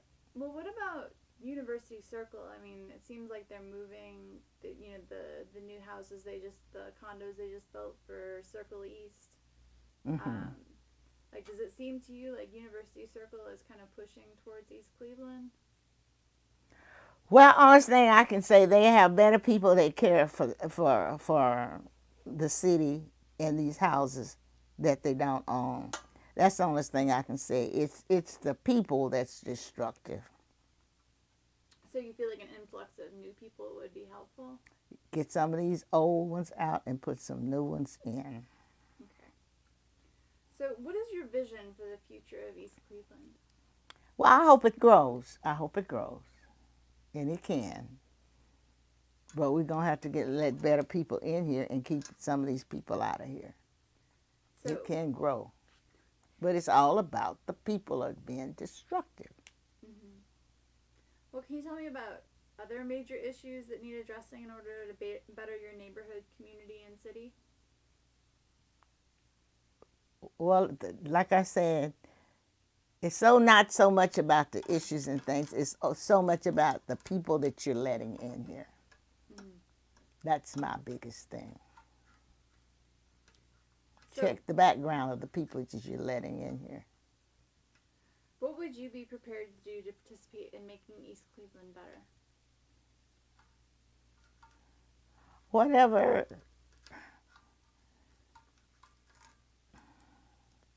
I don't know. I'm at the point now I don't want to do too much because I told my grandfather I was going to outlive him, and he passed at 100. I got a few more years to go, so I don't want to be too active. I'm at the point where I don't want to be too active like I was in the beginning. But whatever I see or they ask me if I can help, I will. So this isn't on the list, but I'm interested in your response to the women that were murdered last month. How do you feel about that? Well, I feel there had to be some of these people that they're bringing in here. I don't think they were on a level, I say, like me. They were like used to a loose life. The women were? That's what I'm thinking. Now, I could be wrong, but I'm thinking that they were used to hanging around, having a good time, drinking and smoking, and they just got wrapped up in a sick man. Because you have to watch and pick your friends accordingly. And I noticed these young girls, they don't. They just walk up and let anybody talk to them, start talking. I wasn't taught that, and I teach my kids, you don't let strangers come up and start talking to you. And that's one thing that's probably what brought that about. You can be too friendly. And they into a lot of drugs and things, and that's not helping the situation either. It's frightening. I don't think we know their backgrounds. I don't think that we know that they were necessarily... Well, they call marijuana, that's just like a regular cigarette to them. That's not supposed to be a drug, but that is a drug. So you have to be careful who you talk to. I don't walk down the street. Somebody call, I might say hello and goodbye, and that's it as far as it goes. But you just can't talk to strangers, and that's what these young girls do. So. You cannot talk to strangers because they look good and they talk well. That don't mean that they have a good heart. And this is what these girls do. because I was raising my little niece, and I'd tell her, when you go to school, you come home, don't you talk to anybody. She see the man out there working on car, hi, mister, and I said, didn't I tell you you don't speak, you don't talk to anybody that you don't know? So they got that over-friendliness, which they shouldn't have. Because you can't judge a book, like you say, you can't judge a book by the cover. You got to get in there and read it. And you cannot look at a man and say he's okay, because you don't know the inside of him. So in closing, in all your wisdom, do you have anything to offer people when they look at this, 6 months from now or 20 years from now? Is there anything that you want them to remember about your life or living in East Cleveland? Well, honest thing that I can say, I used to could talk to the kids, but now I don't talk to them. You see them on the street, hi, how are you? Because they get offended. They don't want to listen to you. And I was always taught, you get your experience from someone that's been through it, and you can talk to them. But these kids, they don't want you to talk, oh, she old, she don't know what it's all about. But I'm old because I listened and I learned. And until they learn that, it's going to be bad. And they're not getting it from home. The parents are not training these kids like they're supposed to. They have them, they let the TV, they let the computers, they let all of that. They don't have hours where you sit down with your child. And this is what's happening. Parents aren't being parents anymore. And you're going to have to do it, otherwise it's not going to change. Wait, do you feel like that's happening in other places in the United States? Yes, it's not only here. It's not only here. It's not only here. They're just letting these computers and all these gadgets just taking over the kid's life. And that's not good. You have to have some control over that. Because, that's controlling them. You aren't. Just like, now they're letting kids take their phones to bed. They have TVs in their bedrooms and all of that. A bedroom is supposed to be for sleeping. Because like I went to my father, he remarried and had some kids. I said, why are you letting them have TVs in their bedroom? I said, when they go to bed, they're supposed to sleep. I said, they don't need that. Have the TV down in the family room where you know what they're watching. I said, because they got some programs on there that's out of sight. I wouldn't even watch. I didn't know they had all that stuff on there. I said, but you can't do that. And this is what's happening. The parents going to have to turn around and start taking control over these kids and watch see what they're watching. They just can't have that 24/7 hours. They would telephone up their ear. See, all that, it don't make sense to me. Well, do you have any words of hope? Yes, when the parents start parenting. That's my hope. Brandon, did you have any questions? I had one or two questions and just clarification. Patsy, thanks. 3 times is a charm here. It's been quite a journey with us.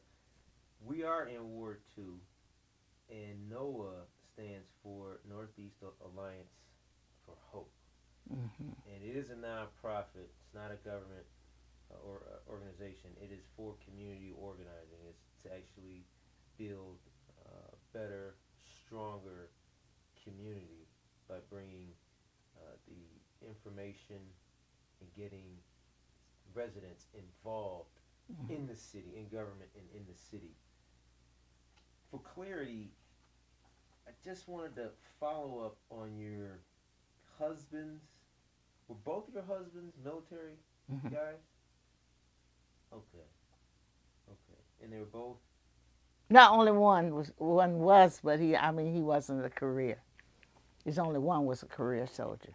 Okay. Which one was in World War II?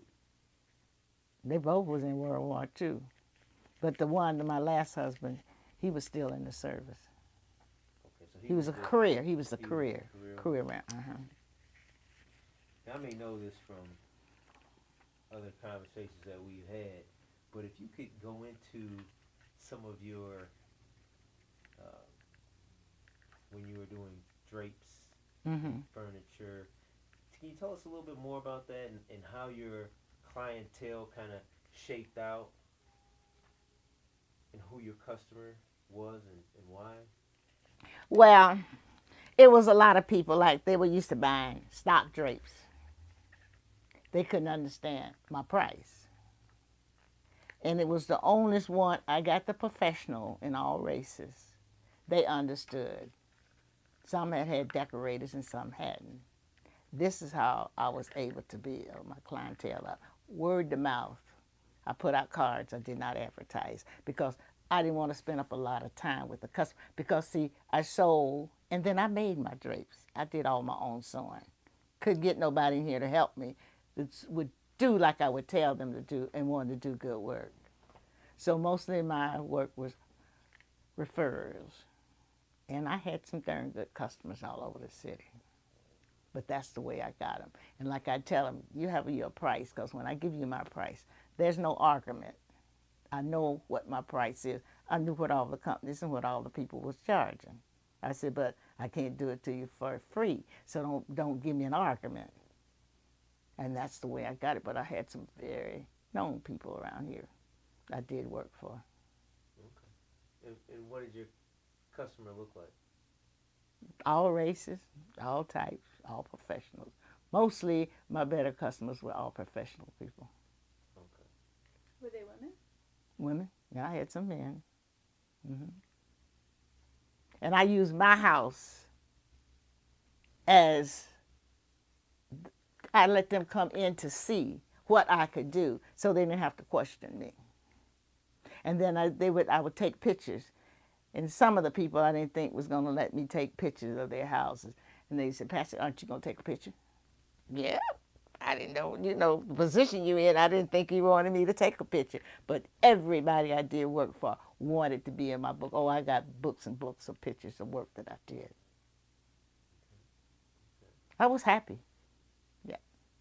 And I did it practically all by myself because nobody, they wanted to come in. Like, I like to work early in the morning and late at night where there's no telephone and there's no noise. Well, I'd get to work and tell them, okay, you do it. I go down 2 hours later, and it was like they did nothing. I said, goodbye. So I just started doing it all myself. I had a friend that we were raised up together, and he passed, but he would come over and help me with certain things like the table and getting the lengths and the cutting, and he worked with me for years. And I loved it, and they loved me. I had customers, and there's one time I was going away, and I told a woman, I said, well, I can't make your drapes for the holiday. You have to get you someone else. She said, that's all right, Patsy. When you get back, let me know. I'll wait for you. So that's just the way they were. And I loved my work. And I would show them how to open and close the drapes and everything. I said, because when I come back, I want those drapes hanging, just like I put them up there. And this one time, this man, me and her was talking, and he went and he yanked and opened that drape. I said, oh, no, you don't do that to my drapes. His wife said, I told you the way she was. And he looked back at me. I said, oh, no, you handle that drape like I tell you. I said, oh, I was so angry. He yanked the drapes open, and I'm saying, oh, no. I said, those are mine till I get out this house, and you do not do that. She said, I told you how she was. I said, you take your time, you open these drapes, and you close, and I said, you sit them and you adjust them. She said, she called me up, she said, wow, he said, wow, she said, I tried to tell you the way she was, but you wouldn't listen. So that's just the way she is about her work. And when she come back, she want to see it looking good. And I laughed. He was an old lawyer, too. But I did. I loved my work. I taken pride in it. Now, I know you did drapes, but what else did you do? Well, I did the whole I did drapes, bedspreads, pillows, that go along with it. Because for a while I was doing in my off season, like January and February, that's usually the time that the drapery work is over. It don't pick up to March. And then like in July and August, people really didn't get back into it to September. Then I would go back into my dressmaking. Oh, I did. I mean, I had some customers, they almost cried when I stopped. And I was never taught. I never went to school. I was self-taught. And you did most of your work out of your house, or did you have a shop? No, I got my shop down in my basement. I had all power machines. I worked in my own basement. Yep. Did it for about almost 30 years. What did you do with your business when you quit? Oh, machines down in the basement. I can't get nobody that could, you figure, well, I could train somebody. But these young girls don't want to work. They don't want to work. If it's something easy where they can in and out, they'll do it. But they don't want to work, so I never was able to train anybody. So I just did it all myself. But I enjoyed it. I had some good customers. Now, I know the last time we spoke, we were discussing doing something at the Helen S. Brown. How did that? Well, it never turned out. I don't know. It got to the point as I just don't think, people just don't want to do work that's work. Yeah, you're working. You're sitting down, you're using your hands and everything. They want to do something where they can make it and make big money in a minute. You can't do it that way. People don't want to really work to make money. They want something that's easy, and this is not easy. Because I even had a fellow to hang my drapes, and he would get up there and throw them up, wouldn't work with them. So I did my own hanging. I hung my drapes. I had a guy to hang the rods, and I'd hang my drape. Because, see, you have to play. You got to please the customer. And like I tell them, you see anything wrong with them now, let me know, because I'm not coming back. I said, I'll stay with you. You see anything wrong, but don't call me back and say, oh, well, I forgot to show you this. I said, because I'm not coming back. I don't have the time. I had no problems with them. I did some drapes for this. I didn't know who they were. The Receptors. You ever heard of them? He the one to do all these high rises, all these here, Cincinnati, and Columbus. While I was going to the gym with his wife, I didn't know who she was. I mean, some of the women out there, they had diamonds on their name with the diamonds, and she was dressed just common, just like I was. And then we just had started talking. So this one time she said, well, we're getting ready to move. She said, we're moving from a house into an apartment. I'm saying, well, how you going to like that? She said, well, yeah. She said, well, will you make my drapes? And I told her, yes. So then she told me, she said, well, my husband want to get a decorator. Would you work with a decorator? And I said, yeah, doesn't matter to me. You know that big high rise up there on Cedar in South Woodland? That's his building. So when I'm going over there, we left the gym and we went to the house, and I'm saying, like, what apartment are you in? She said, oh, we're in the penthouse. And I'm saying, the penthouse? We go up there. So then I was at the bank, and I was telling this guy from the bank, I said, I got this woman, I said, and he said, do you know who they are, Patsy? I said, no, she's just my friend. He said, they're the Receptors. He said, they're not just rich. He said, they're filthy rich. He said, every high riser here, Columbus and Cincinnati, him and his brother Bill, them in charge of them. She never act that way, and she never was. And that's who, when I met her, we became very good friends. I said, well, I didn't know who they was. He said, well, you know what? I said, she's just a friend. I said, but she didn't wear the diamonds. Oh, some of those women, they had big diamonds. And because I went to this one that they had just opened out there by Richmond Mall. And come to find out, we became very good friends. And they were like he said, I said, filthy. I said, what you mean, like billionaires?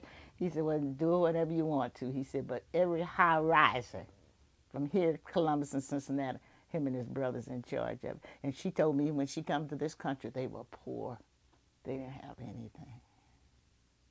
But she was a beautiful person. She didn't let that go to her head. So I've worked with some quite wealthy people.